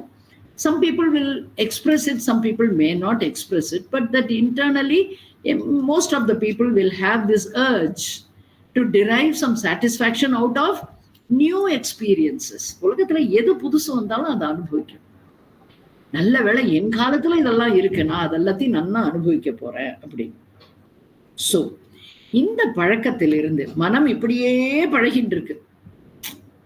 எந்த பொருளை பார்த்தாலும் அதை என்னுடைய உடைமை ஆக்கிக்கணும், அதை நான் அனுபவிக்கணும், அதிலிருந்து சுகத்தை நான் அடையணும் அப்படிங்கிறதுதான் என்ன சொல்றது குறிக்கோளாக இருக்கு, கோல். அது போல இப்போ எப்படி நம்ம ட்ரைனிங் கொடுக்கணும்? இது ட்ரைனிங்கே இல்லாம வர பழக்கம். இத்தனை நேரம் நம்ம சொன்னது. இப்போ இனிமே இந்த சாஸ்திரம் படிக்கிறோமே, இந்த கீதா சாஸ்திரத்துக்கு நம்ம எப்படி ட்ரைனிங் கொடுக்கணும் மனசுக்கு அப்படின்னு கேட்டா, only one way is there. Training is possible when I understand and assimilate this knowledge. What knowledge? எந்த knowledge சொல்றது அப்படின்னா, this entire universe is nothing but manifestation of Bhagavan himself. Bhagavan himself has manifested as this Nama Rupa. Godumai Mavu itself has manifested into this chapati on this plate and puri on that plate. There is no difference. Base is the same. Enna Godumai Mavu. இதெல்லாம் நம்மளுக்கு ரொம்ப சுலபமா புரியும். இதுல we need a lot of effort, enormous effort. ஏன்னா பழக்கப்பட்ட பாதையில் செக்கு மாடு மாதிரி ஓடிக்கொண்டிருக்கிற மனசை நிறுத்தி, நீ போற பாதையில உனக்கு ஒன்னும் உபயோகம் வராது, மேலும் மேலும் அனுபவங்களை அடைந்து இன்னும் பல அனுபவங்களுக்காக ஏக்கத்தை வளர்த்துண்டு வாசனாஸ் தான் பெருகும். அதனால நீ என்ன பண்ணணும்? You should turn the mind towards your goal, your குறிக்கோள். ஃபர்ஸ்ட் ஸ்டெப் நம்ம குறிக்கோளை அடைவதற்கு. வாட் இஸ் அவர் குறிக்கோள்? அகம் பிரம்மாஸ்மி, ஆத்தியந்திக துக்க நிவர்த்தி, பரமானந்த பிராப்தி. இதுதான் நம்ம அடைய வேண்டியது. அதுக்குதான் படிக்கிறோம். சோ அதை நம்ம அடையிறதுக்கு முதல் படி என்னன்னு கேட்டா, நீ பாக்குற, கேட்கிற, நுகர்கிற, சுவைக்கிற, தொட்டு உணர்கிற அனைத்து நாம ரூபங்கள் இங்கிருந்து ஆரம்பித்து எல்லா விதமான சிருஷ்டியும் என்னன்னா ஈஸ்வர ஸ்வரூபம், manifestation of Ishvara. Ishvara alone is abhinna nimitta upadana karanam. Therefore, there cannot be anything else other than Ishwaran in this entire Srishti. That is Vishwarupa Darshanam. This training we must give our mind. Aprama enna solrana? In the teaching, in the concept, when received, when you receive this concept and dwell on it, you have to dwell on it. பார்க்கறதுல ஒண்ணுலயும் இது எப்படி ஈஸ்வரன் நம்ம புரிஞ்சுக்கிறது, இது எப்படி ஈஸ்வரன் எடுத்து படிச்சு பார்த்தோம்னா சாஸ்திரத்துல சொல்றது how that can be Eswaran. So அந்த வழியில we should keep on churning our knowledge. சிரவணம் பண்ணின விஷயங்களை மனனம் செய்து ஊர்ஜிதம் செய்து கொண்டு சந்தேகத்துக்கு இடம் இல்லாமல் இந்த சர்வ சிருஷ்டியும் ஈஸ்வர ஸ்வரூபம் அப்படிங்கிறத நம்ம மனசுல கொண்டு வரணும். அந்த டைம்ல wherever we look, whatever we look at, everything we will be able to connect with Ishvara. In the Pudu vision, in the new understanding, the change of our perspective, our vision completely changed. This is called Divya Chakshuhu. Idana sollirukar. Aham dadami Divya Chakshuhu. Arjuna, உனக்கு நான் தருகிறேன் அப்பா, நான் பார்க்கணும்னு கேட்கிறானோன்னு அர்ஜுனன். உன்னுடைய விஸ்வரூபத்தை நான் பார்க்கணும் கிருஷ்ணான்னு. ஏன்னா அவனும் நம்மள மாதிரி தான் நினைச்சுட்டு இருக்கான். அர்ஜுனன் வேற, நம்ம வேற இல்லை. He is also a grahastha. He is also going through a lot of mental disturbances. He has got a lot of commitments in his life like us. கடமைகள் அவனுக்கு இருக்கு. ராஜாங்கிறதுனால அதிகப்படியாவே அவனுக்கு கடமைகள் இருக்கு. ஸோ அப்படி இருக்கிற அர்ஜுனனுக்கு ஈஸ்வரனை நான் உன்னை பார்க்கணும் அப்படின்னு கேட்டாக்க என்ன அர்த்தம்? உன்னோட விஸ்வரூபத்தை நான் பார்க்கணும்னு வேற கேட்கிறான். Means he did not have any idea what is விஸ்வரூபம்னு நன்னா தெரியுது. அவன் இன்னும் கீத உபதேசம் வாங்கிக்கல. நம்மளாம் இப்ப படிச்சுட்டு இருக்கோம். அதனால நம்மளுக்கு என்ன தெரியுது? ஐயோ பாவம் அர்ஜுனன் ஏன் அந்த மாதிரி கேட்டான். அவன் கேட்டதுனாலதான் நம்மளுக்கு இன்னைக்கு கிடைச்சிருக்கு இது. So we are grateful to Arjuna actually for this. So திவ்ய சக்ஷுகு ததாமி அப்படிங்கிறாரோ. அந்த திவ்ய சக்ஷுகு, ஞான சக்ஷுகு எல்லாம் ஒண்ணுதான்.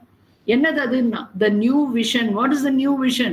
That this entire world of creation is nothing but manifestation of Ishvara. இந்த 11வது அத்தியாயத்துல கிருஷ்ணா is giving this ஞான சக்ஷு, eye of wisdom, the eye of clear understanding to Arjuna. But என்ன விஷயம்னு பார்த்தோம்னா, அதுக்கு ப்ரீ ரிக்வசிட் இருக்கு. அந்த ஞான சக்ஷுவை ஒருவன் அடைவதற்கு prerequisite means qualification is there. வேதாந்தத்துக்கு எது குவாலிஃபிகேஷன்? சாதன சதுஷ்டயம். அது போல இந்த திவ்ய சக்ஷுங்கிற ஞான சக்ஷுங்கிற ஐ of விஸ்டம்ங்கிற that which can give me the eye of clear knowledge அப்படிங்கிற இந்த விஷயத்திற்கு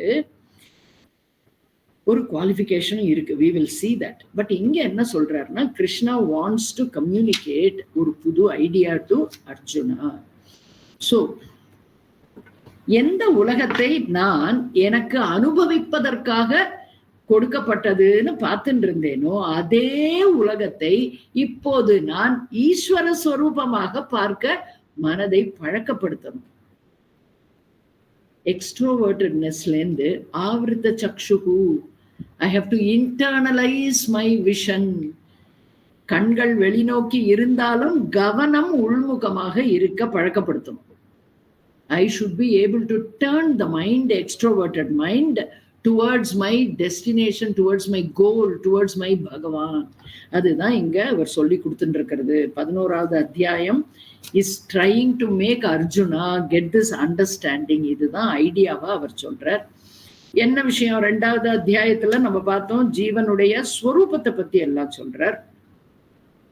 இந்த உலகமானது நாமரூபங்களால் ஆனது, மாயா காரியம், இதெல்லாம் நம்மளுக்கு வாஸ்தவமான வார்த்தைகள் தான். பஞ்சபூதங்கள் தான் இந்த உலகமா காட்சி அளிக்கிறது. ஆனா அதை எப்படி நம்ம ஈஸ்வரன்னு பார்க்கணும்னு நம்ம புரிஞ்சுட்டோம். Because there cannot be anything away from Ishvara, because he is abhinna nimitta upadana காரணம். இதெல்லாம் கனெக்ஷன்ல வச்சுட்டே இருக்கணும். ஒன்லி தென் எக்ஸ்பீரியன்சபிள் ஆப்ஜெக்ட்னு நினைக்கிற உலகம், object of experience நினைக்கிற உலகம் will start appearing as the most divine creation. Creation எப்போ டிவைனா ஆகும் அப்படின்னா, only when I understand it is manifestation of my Bhagavan. எல்லாருக்கும் அதுதான் நான் கேட்டுப்பேன். என்ன, don't simply say Bhagavan, Bhagavan. Use that word my Bhagavan. Then you become so close to Bhagavan. And one day you will resolve that also. It is no more my Bhagavan, aham eva Ishvara. So இது நம்மளுக்கு ரொம்ப ரொம்ப முக்கியம். So we have understood in the second chapter itself, எங்க ஆத்ம வித்யா கொடுக்கப்பட்டதோ பகவானால அர்ஜுனனுக்கு, அர்ஜுனன் அதை புரிந்து கொள்ளும் மனநிலையில் இல்லாததினால் அவர் கர்ம யோகம் சொல்லி இப்படியே நம்மளை இப்ப பக்திக்கு கொண்டு வந்திருக்கார். ஸோ இந்த knowledge of who I am நம்மளுக்கு 2வது அத்தியாயத்திலேயே கொடுத்துட்டார். why I am not this body mind sense complex and why I am that சேதன ஸ்வரூபம் எல்லாம் நம்ம அங்க படிச்சு தெரிஞ்சுருக்கோம். I won't go into details of that. So Arjunan இந்த அத்தியாயத்துல முதல் ஒரு 2-3 ஸ்லோகத்துல அந்த அத்தியாயங்கள் படிச்சு தெரிஞ்சுட்டதை பத்தி எல்லாம் he is sharing. ஃபர்ஸ்ட் ஸ்லோகம் மெயினா. அதுக்கப்புறமா 7வது ஸ்லோகத்துல இருந்து 10வது ஸ்லோகம் வரைக்கும் பகவான் கிருஷ்ணா எதை பத்தி பேசுறாருன்னா, ஈஸ்வர ஸ்வரூபத்தை பத்தி பேசுறார். 7வது ஸ்லோகத்திலிருந்து 7வது அத்தியாயத்திலிருந்து 10வது அத்தியாயம் வரைக்கும் பகவான் இஸ் டாக்கிங் அபவுட் ஈஸ்வர ஸ்வரூபம். அதுக்கப்புறமா ரொம்ப எலாபரேட்டா and the definition and nature of Ishvara அங்க அவர் நம்மளுக்கு ரொம்ப தெளிவா சொல்லி கொடுத்தார். 7லேருந்து 10 வரைக்கும் ஈஸ்வர டெஃபினிஷன் அண்ட் ஈஸ்வர நேச்சர் ரெண்டும் நம்மளுக்கு பகவானால சொல்லப்பட்டது. டெஃபினிஷன் ஆஃப் ஈஸ்வர பகவான் மென்ஷன்ட் ஆஸ் ஈஸ்வரக ஜகத் காரணம். அங்கதான் அதை நம்ம தெரிஞ்சுட்டோம். எப்படிப்பட்ட காரணம்? இன்டெலிஜென்ட் அண்ட் மெட்டீரியல் காஸ் அப்படிங்கிறதையும் புரிஞ்சுட்டோம். அதுக்கப்புறமா பலவிதமான நாமரூபங்களாக அந்த மெட்டீரியல் வெளிப்படும் போதே அது என்னுடைய ஈஸ்வர ஸ்வரூபம்னு நான் புரிஞ்சுக்கிற அளவுக்கு என்னுடைய மனமானது ஒத்துழைத்து ட்ரெயின் பண்ணப்பட்டு அது இப்போ ஒரு உயர்வான திங்கிங்க்கு வந்திருக்கு. ஸோ கோல்டு, ஜுவல்லரி, தண்ணி, அதாவது கடல், சமுத்திரம், நீர், அலை, இது எல்லா எக்ஸாம்பிளும் நம்ம மனசுக்கு கொண்டு வரணும். I should have the darshan of the காரணம் இந்த காரியம். அதுதான் விஷயம். அங்க எசென்ஷியல் டீச்சிங் என்னன்னு பார்த்தோம்னா, when I see the material cause, I should know the intelligent cause is intrinsic in that. அதோடு ஒன்றாக இருப்பது. இன்டெலிஜென்ட் காஸ் தனியா வச்சுட்டு மெட்டீரியல்ல நம்ம என்ன பண்ண முடியாது, தயாரிக்க முடியாது. டு கிரியேட் ஈவன் ஒரு சின்ன விஷயம் ஏதோ ஒன்று இந்த லேப்டாப்லயே இதை மேனுஃபேக்சர் பண்ணணும்னா, can the intelligent cause be separate from this? No. That person's intelligence alone has gone into developing whatever is there in this gadget. ஒரு நகை அப்படின்னு ஒரு டிசைன்ல எல்லாம் பண்றாளே, அந்த டிசைன் பண்றதுக்கு உண்டான இன்டெலெக்சுவல் காஸ், ஒரு என்ன கொல்லன்னா, what is is name called, okay, gold maker, jewellery maker, தட்டான், அதான் சொல்லுவா நம்ம கிராமத்துல எல்லாம். தட்டானிடம் என்ன உண்டு, இன்டெலிஜென்ட் காஸ் உண்டு. அப்ப அந்த இன்டெலிஜென்ட் காஸ் இல்லாமலாம் அந்த டிசைன் வந்திருக்கும் அந்த நகைக்கு. So the intelligent cause is there. There alone is this material cause, and the intelligent cause is manifesting as the Namarupa in that material. Adudha, gold is the material, Namarupa is jewelry, but that Namarupa is possible because of that intelligent cause. Idu number nanna nyabam vechukona. Adanala dhaan Bhagavan is gold, and Bhagavan himself is the Tattan, and Bhagavan himself is that Abharanam also. So Ishvara and the world cannot be different from each other. இது உலகம், இது ஈஸ்வரன் அப்படின்னு நீ பிரிச்சு பார்ப்பதை நிறுத்து. அதுதான் பகவான் நம்மளுக்கு அங்க கொடுக்கிற புத்திமதி. சோ அபின்ன நிமித்த உபாதான காரண ஈஸ்வரக ஏவ சர்வம் இதகம். எல்லா சர்வநாம ரூபமும் அந்த ஈஸ்வரன். எந்த ஈஸ்வரன்? அபின்ன நிமித்த உபாதான காரணம். That which alone, that Ishvara who is the intelligent cause and the material cause alone is seen as this perceivable world of Nama Rupa. The joy of study of Shastra is, as we are studying, when we are looking at all of you, then we feel so happy. I am seeing my Bhagavan in so many forms.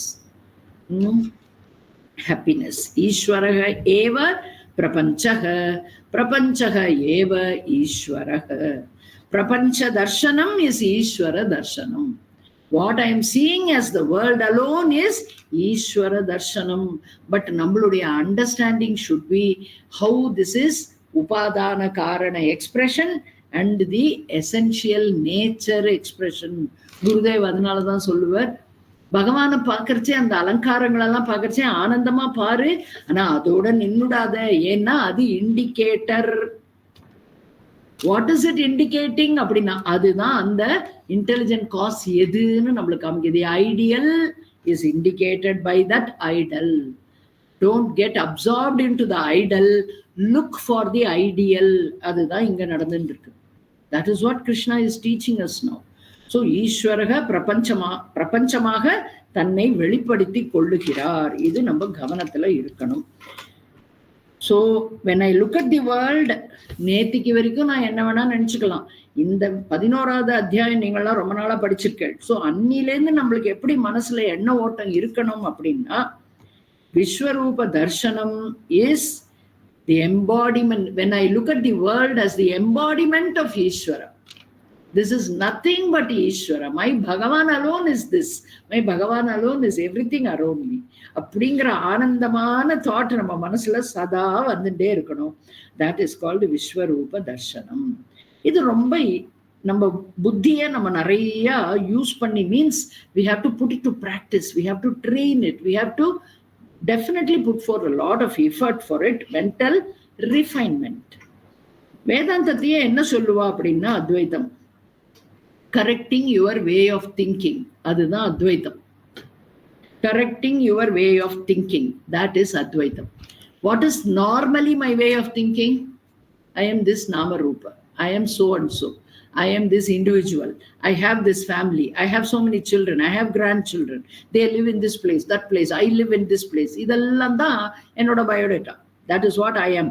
இது என்னுடைய தீர்மானம். But correcting my way of thinking எப்படி வந்தது? இந்த சாஸ்திர சிரவணம் பண்ண பண்ண ஐ அண்டர்ஸ்டுட் திஸ் நாமரூபா can not be me. Why Shastram has very clearly said, you are Atma, Tattvamasi, and this is Anatma, Panchabhutangalinal ஏற்பட்டது Maya Karyam. Therefore, I am definitely not this Anatma Nama Rupa. This is correcting my way of thinking. Instead of thinking I am this Anatma Nama Rupa, I should know Aham Brahma Asmi. This knowledge, சேத்தன வஸ்து அகம், இதெல்லாம் இருக்கணும். இதுதான் நிறைய நம்மளுக்கு அதுக்கு மனசை பழக்கப்படுத்தணும். அதே சமயத்துல திருடமான ஞானத்தை நம்ம பிடிச்சுக்கிறதுக்கு உண்டான முயற்சி. எக்ஸ்ட்ரோவர்ட்டடா இருந்தோம்னா அது ரொம்ப துர்லபம். கிடைக்கிற நேரத்துல எல்லாம் நம்ம இந்த சாஸ்திரத்தோட ஈடுபாடு வச்சுட்டே இருந்தோம்னா இந்த சாஸ்திரம் நம்மளை விட்டு போக முடியாது. That shastram will have to stay with us. Then it is ready reckoner. நம்மளுக்கு எப்ப பார்த்தாலும் அவைலபிளா இருக்கு. Anytime we want to, we can just sit down and revel in our own true nature. Yogaratova, Bhogaratova, Sangaratova, Sangavihina. Yasya Brahmani Ramate Chittam. Put your mind there where you really are. Then you will not be worried about whether you are engaged in activities or whether you don't have nothing to do, sitting very idle. It's okay. I know Aham Brahma Asmi and my mind is always fulfilled. There is nothing that I lack. எனக்கு என்ன வேணும், என்ன தேடி நான் எதுக்காக ஓடி ஆடணும், எதுக்கு இங்கேயும் அங்கேயும் பறக்கணும்? நான் பாட்டுக்கு இருக்கேன். எனக்கு தெரியும் அகம் அகம் அகம்ங்கிற உணர்வே நான் என்று. என்ன ஆனந்தமான ஒரு அண்டர்ஸ்டாண்டிங், என்ன ஆனந்தமான ஒரு teaching. We should be able to enjoy the teaching and revel in the knowledge of that teaching also. Okay, so we are not seeing புதுசா ஏதோ பார்க்க போறது இல்ல. ஏற்கனவே உள்ள விஷயம், ஏற்கனவே சாஸ்திரத்தினால் சொல்லப்பட்டது, ஏற்கனவே நமக்கு நம்மளுடைய ஆச்சாரியனால் சொல்லி கொடுக்கப்பட்டது, குரு பரம்பரையினால் விளக்கப்பட்டது. இந்த ஒரு நாலேஜ் ஆனது ஐ ஷுட் அண்டர்ஸ்டாண்ட், இது புதுசு இல்லை. This is not new knowledge. This is what same volt world with a new attitude. I have been seeing this world as only Nama Rupa. இவா so and so, இவா so and so, இவா எனக்கு மாமா குழந்தை, மாமா பொண்ணு, இவா எனக்கு அத்தை பையன், இந்த மாதிரி உறவுகளை சொல்லிதான் நம்ம உலகத்தை பார்த்துட்டு இருந்திருக்கோம். இது என்னோட குழந்தை, இதான் முதல் குழந்தை, ரெண்டாவது குழந்தை இன்னும் வரல, நாளைக்கு வந்துருவா.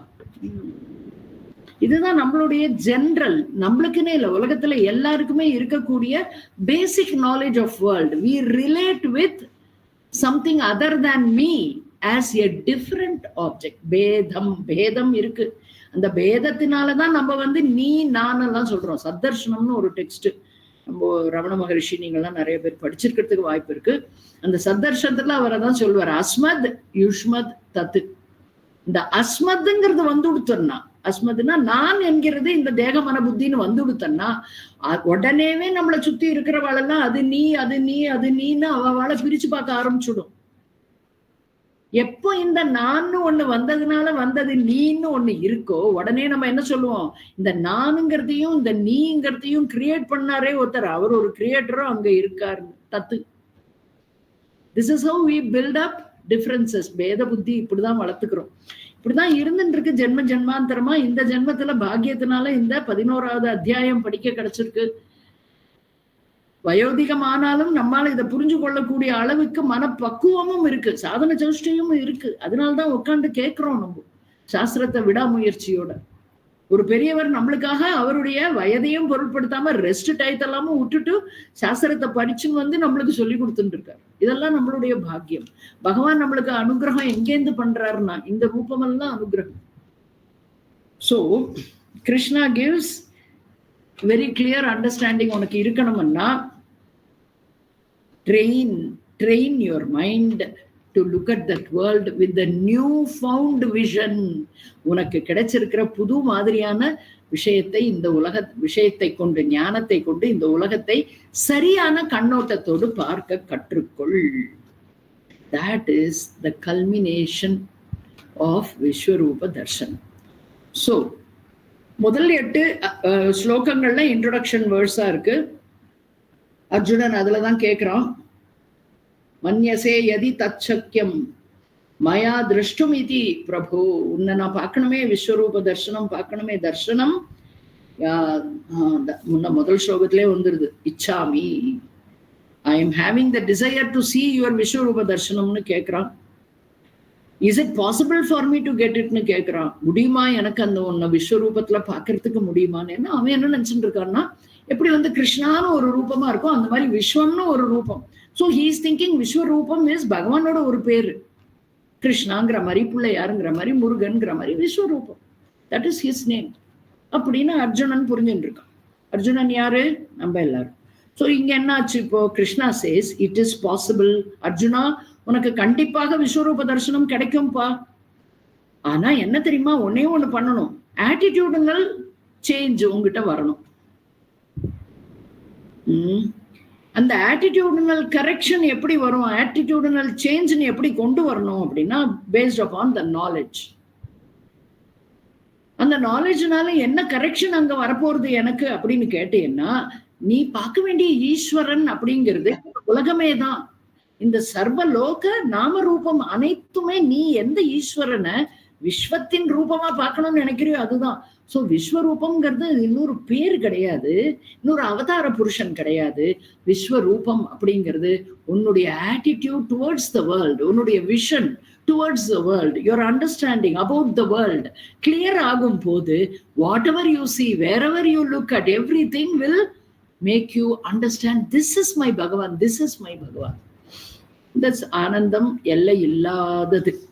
It requires enormous change and also enormous effort. ரெண்டும் தேவை. Therefore Krishna says this requires ஒரு special type of mindset வேணும். அர்ஜுனா, இந்த ஆட்டிடியூடனல் கரெக்ஷன் பண்ணிக்கிறதுக்கு உன்னுடைய மனம் தயார் நிலையில் இருக்கணும். ஓஹோ, அப்படின்னா என்ன?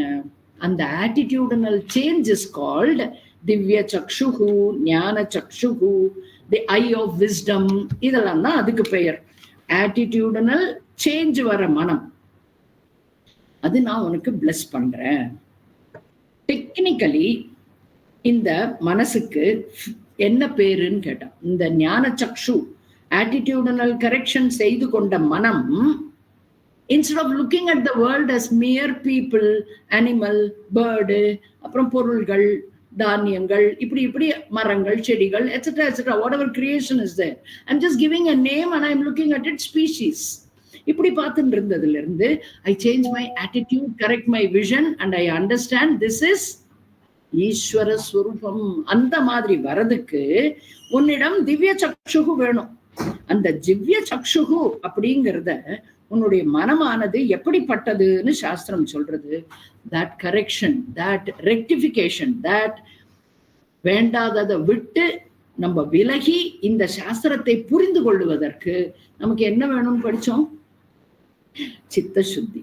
அதேதான் எங்கேயும். ஆனா இந்த இடத்துல, அந்த இடத்துல மலங்கள் நீக்கப்படணும், ராகத்வேஷாதிகள் நீக்கப்படணும். அப்பதான் உனக்கு சாஸ்திர சிரவணம் உபயோகமா இருக்கும். இங்க என்ன அப்படின்னு கேட்டா, இங்க அகங்கார மமகார விடப்பட வேண்டும். இந்த நான் என்ற பாவனை இந்த தேகத்தில் வைத்துக்கொண்டு சர்வ இடத்துல நான் ஈஸ்வரனை பார்க்க முடியாது. இது நானாகில் எனக்காக என்று நான் எடுத்து வைத்துக் கொண்டிருக்கும் அனைத்துமே எனது, என்னுடையது, இப்படி ஆயிடும். பகவான் அங்க சொல்றார், to have Vishwaroopa Darshanam as விஸ்வரூப தர்சனம். What is that? ஈஸ்வரனே சர்வமாக தோன்றுகிறாருங்கிறத நான் பார்க்கணும். ஒவ்வொன்னுலயும் நான் பகவானையே பார்த்து புரிஞ்சுக்கணுங்கிற ஈஸ்வர தர்சனம் வரணும்னா, ஐ ஷுட் ஃபர்ஸ்ட் அண்டர்ஸ்டாண்ட் இந்த உலகத்தில் கிரியேஷன் எல்லாம் it belongs only to the creator. இந்த சரீரத்துல இருந்து ஆரம்பிச்சு சர்வ சிருஷ்டியும் it belongs to who? Not to me. I may say this, இந்த வீடு என்னோட பேர்ல இருக்கு, டாக்குமெண்ட் எல்லாம் நான் வச்சுட்டு இருக்கேன், அக்கௌண்ட் என்னோட பேங்க்ல கோடி கோடியா நான் டெபாசிட் வச்சிருக்கேன், எல்லாமே என் பேர்ல இருக்கு, ஷேர் எல்லாம் என் பேர்ல இருக்கு, எல்லாமே என்னோடது, நான் வேணா பேசலாம். பட் த எசென்ஷியல் ட்ரூத் அங்க என்னன்னு கேட்டா, what ever is created everything belongs to பகவான். அதனாலதான் நம்ம என்ன பண்றோம், வாடகை வீட்டுல இருந்து காலி பண்றோம்னா நம்மளதுன்னு சிலதெல்லாம் அள்ளிண்டு போறோம் லாரியில போட்டுண்டு. ஆனா அந்த வீடு எடுத்துன்னு போக முடியாது. We have to drop everything and only go. நம்ம இறக்கும் போது என்ன செய்யறோம்? காதருந்த ஊசியும் வாராது கடை வழிக்கே காணும்னால ஒன்னும் எடுத்துன்னு போக முடியாது. You have to just let go of everything here and go. Why? Because it doesn't belong to you. This is ரொம்ப கஷ்டங்க. This ahankara, how can I leave? Nothing belongs to me. This I should understand. To get the vision of Vishwarupa Darshanam, Ishwara Darshanam as his entire universe, I should give up ahankara and mamakara. Nothing belongs to me. அப்படின்னா நத்திங்னா என்ன அர்த்தம்னா, இந்த body mind sense காம்ப்ளெக்ஸ்ல இருந்து ஆரம்பித்து all other bodies in this visibility, எல்லா நான் பார்க்கிற எல்லா விதமான நாம ரூபங்களும், என்னோட ஃபேமிலியும், என்னோட சொந்த பந்தங்களும், என்னோட ஃப்ரெண்ட்ஸ் அண்ட் நேபர்ஸும், அண்ட் ஆல் மை பொசஷன்ஸ். எதுக்காக இப்படி தனித்தனியா சொல்றீங்க? எல்லாமே ஒரே வார்த்தையில சொல்ல முடியாது. ஏன்? இந்த மனம் வெயிட் பண்ணிட்டு இருக்கும். எதையாவது ஒண்ணு நம்ம மென்ஷன் பண்ணலைன்னா அதை போய் பிடிச்சுக்கும். இந்த மனம் இருக்கே ரொம்ப பொல்லாத மனம்.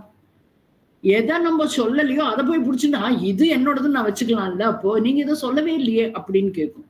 அதனாலதான் இந்த வியாசபீடத்துல இருக்கும்போது ரொம்ப ஜாக்கிரதையா எல்லாத்தையும் சொல்லணும். we should not think அவங்க புரிஞ்சுப்பாங்க. no no no, mention everything. so this body and every other body that has come from this body, குழந்தைகள், கணவன், மனைவி, அம்மா, அப்பா, தாத்தா, பாட்டி, என்னெல்லாம் சொந்த பந்தங்கள் இருக்கோ, நெய்பர்ஸ் இருக்கோ, ஃப்ரெண்ட்ஸ் இருக்கோ, பொசஷன்ஸ் இருக்கோ. பொசஷன்ஸ்னாமோ என்னன்னு நம்ம தெரியணும். நம்ம வீடு, வண்டி, வாகனம், தோட்டம், துறவு, பிசினஸ், ஜாபு, பேங்க் பேலன்ஸ், தனம். தனம்னா நம்மளுக்கு தெரியும் என்னன்னு. எதெல்லாம் எனக்கு சுகம் தரும்னு நான் எவ்வளவு உழைச்சு கஷ்டப்பட்டு நான் தான் சம்பாதிச்சேன், நான் தான் உழைச்சேன். business நான் தான் build up பண்ணேன். From the scratch I built up this empire called the business empire. So why should I say this is not mine? Happily enjoy owning up everything, but don't come and say நான் எப்படிங்க பகவானை எல்லாத்துலயும் பார்க்க முடியும்? You will not be able to, because you are holding on to anatma as your possession, anatma as yourself. How will you know? So Bhagavan says, எப்போ நீ பாடுறியோ அந்த ஆர்த்தி ஒண்ணு பாடுவோம் தெரியுமா? ஜெய ஜெய தீக்ஷஹரேயா என்ன அந்த பாட்டு பாடுவோம். அதுல என்ன சொல்லுவோம்? தனு மனு தனு சபு குச்சு தேரா. தினம் பாடுவோம். பரமார்த்தானந்த சுவாமிகள் ஒரு இடத்துல லெக்சர்ல தான் சொன்னார், இந்த தினம் இந்த ஆரத்தியை பாடுறா. பகவான் பாவமா பார்த்துட்டு சிரிச்சுட்டு உட்காந்துருக்காரு. அப்போ பக்கத்துல இருக்கிறவா கேட்கிறா, பகவானே என்னத்துக்கு சிரிக்கிறள்? இல்ல, நேத்துக்கு இந்த லைனை பாடி இதெல்லாம் உன்னோடதுன்னு சொல்லிட்டான், அப்ப அது என்னோடது ஆயிடுத்தோன்னு இன்னைக்கும் அதையே திருப்பி பாடுறானே, எப்ப நான் அவனுக்கு கொடுத்தேன்? கொடுக்கவே இல்லையேனா. He has taken it from me. That means what? He has not given it to me only. He is clinging on to that. By words he says everything belongs to you, but he is clinging on to everything. அந்த நிலைமை விடணும். Only when you see everything as Bhagavan's belonging, it is Vishwarupa Darshanam.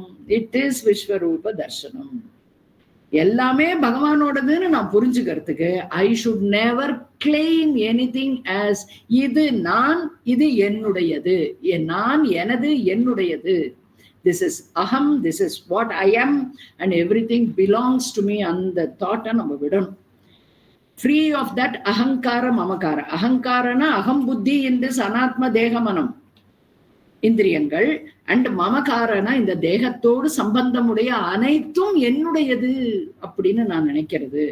This அகங்கார மமகார விடுவது, ரஹித மனம் is திவ்ய சக்ஷுஹு. Arjuna, I will bless you with this, you will see that in my next session அப்படின்னு பகவான் சொல்லிட்டார். சோ நம்ம என்ன பண்ண போறோம்?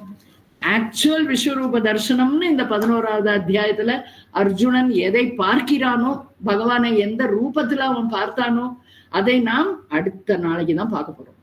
ஆனா அதுக்கு முன்னாடி இன்னைக்கு நம்ம புரிஞ்சின்றதை எல்லாம், கேட்டுண்டதை எல்லாம் மனசுல மீண்டும் மீண்டும் எண்ணத்தை கொண்டு வந்து we have to churn the mind of this whatever we have listened to in this Shravanam and try to comprehend. இதை எந்த ரீதியில நம்ம புரிஞ்சுட்டோம்னா நாளைக்கு நம்ம பார்க்க போற அந்த விஸ்வரூபம். Don't think Arjuna is going to see in that battlefield. நம்ம உட்கார்ந்துட்டு இருக்கிற இடத்துலயே நாளைக்கு நம்ம பார்க்க தான் போறோம். பகவானுடைய ரொம்ப திவ்யமான அந்த சர்வரூப சாஸ்திரம், அநேக ரூப தர்சனம், சர்வரூப தர்சனம், விஸ்வரூப தர்சனமா பார்க்க போறோம். So we'll gear up for that. And thanks so much again for giving me this wonderful opportunity. I really enjoyed it. Nothing like sharing the knowledge. And மாமாக்கு அனந்த கோடி நமஸ்காரம். நம்மளுக்கு இந்த மாதிரி ஒரு அமைப்பு ஏற்படுத்தி உங்களுக்கு எல்லாம் பகவானோட கிரேஸ்ல அவரோட டீச்சிங் உபயோகமா இருக்கணும். And my guru Swami Bodhatmananda, I am always indebted to, because he blessed me to carry this knowledge to as many as I can, and Mama has given me that opportunity. Of course, குருதேவனுடைய grace நம்ம எல்லாருக்கும் இருக்கணும். பகவான் ஸ்ரீகிருஷ்ணருடைய அனுகிரகம் பரிபூர்ணமா இருக்கிறதுனால தான் இந்த கீத சாஸ்திரம் நம்மளால படிக்க முடியறது, புரிஞ்சுக்க முடியறது. Let us continue this Gita Jnana Yajna. Okay, thank you. Hari Om.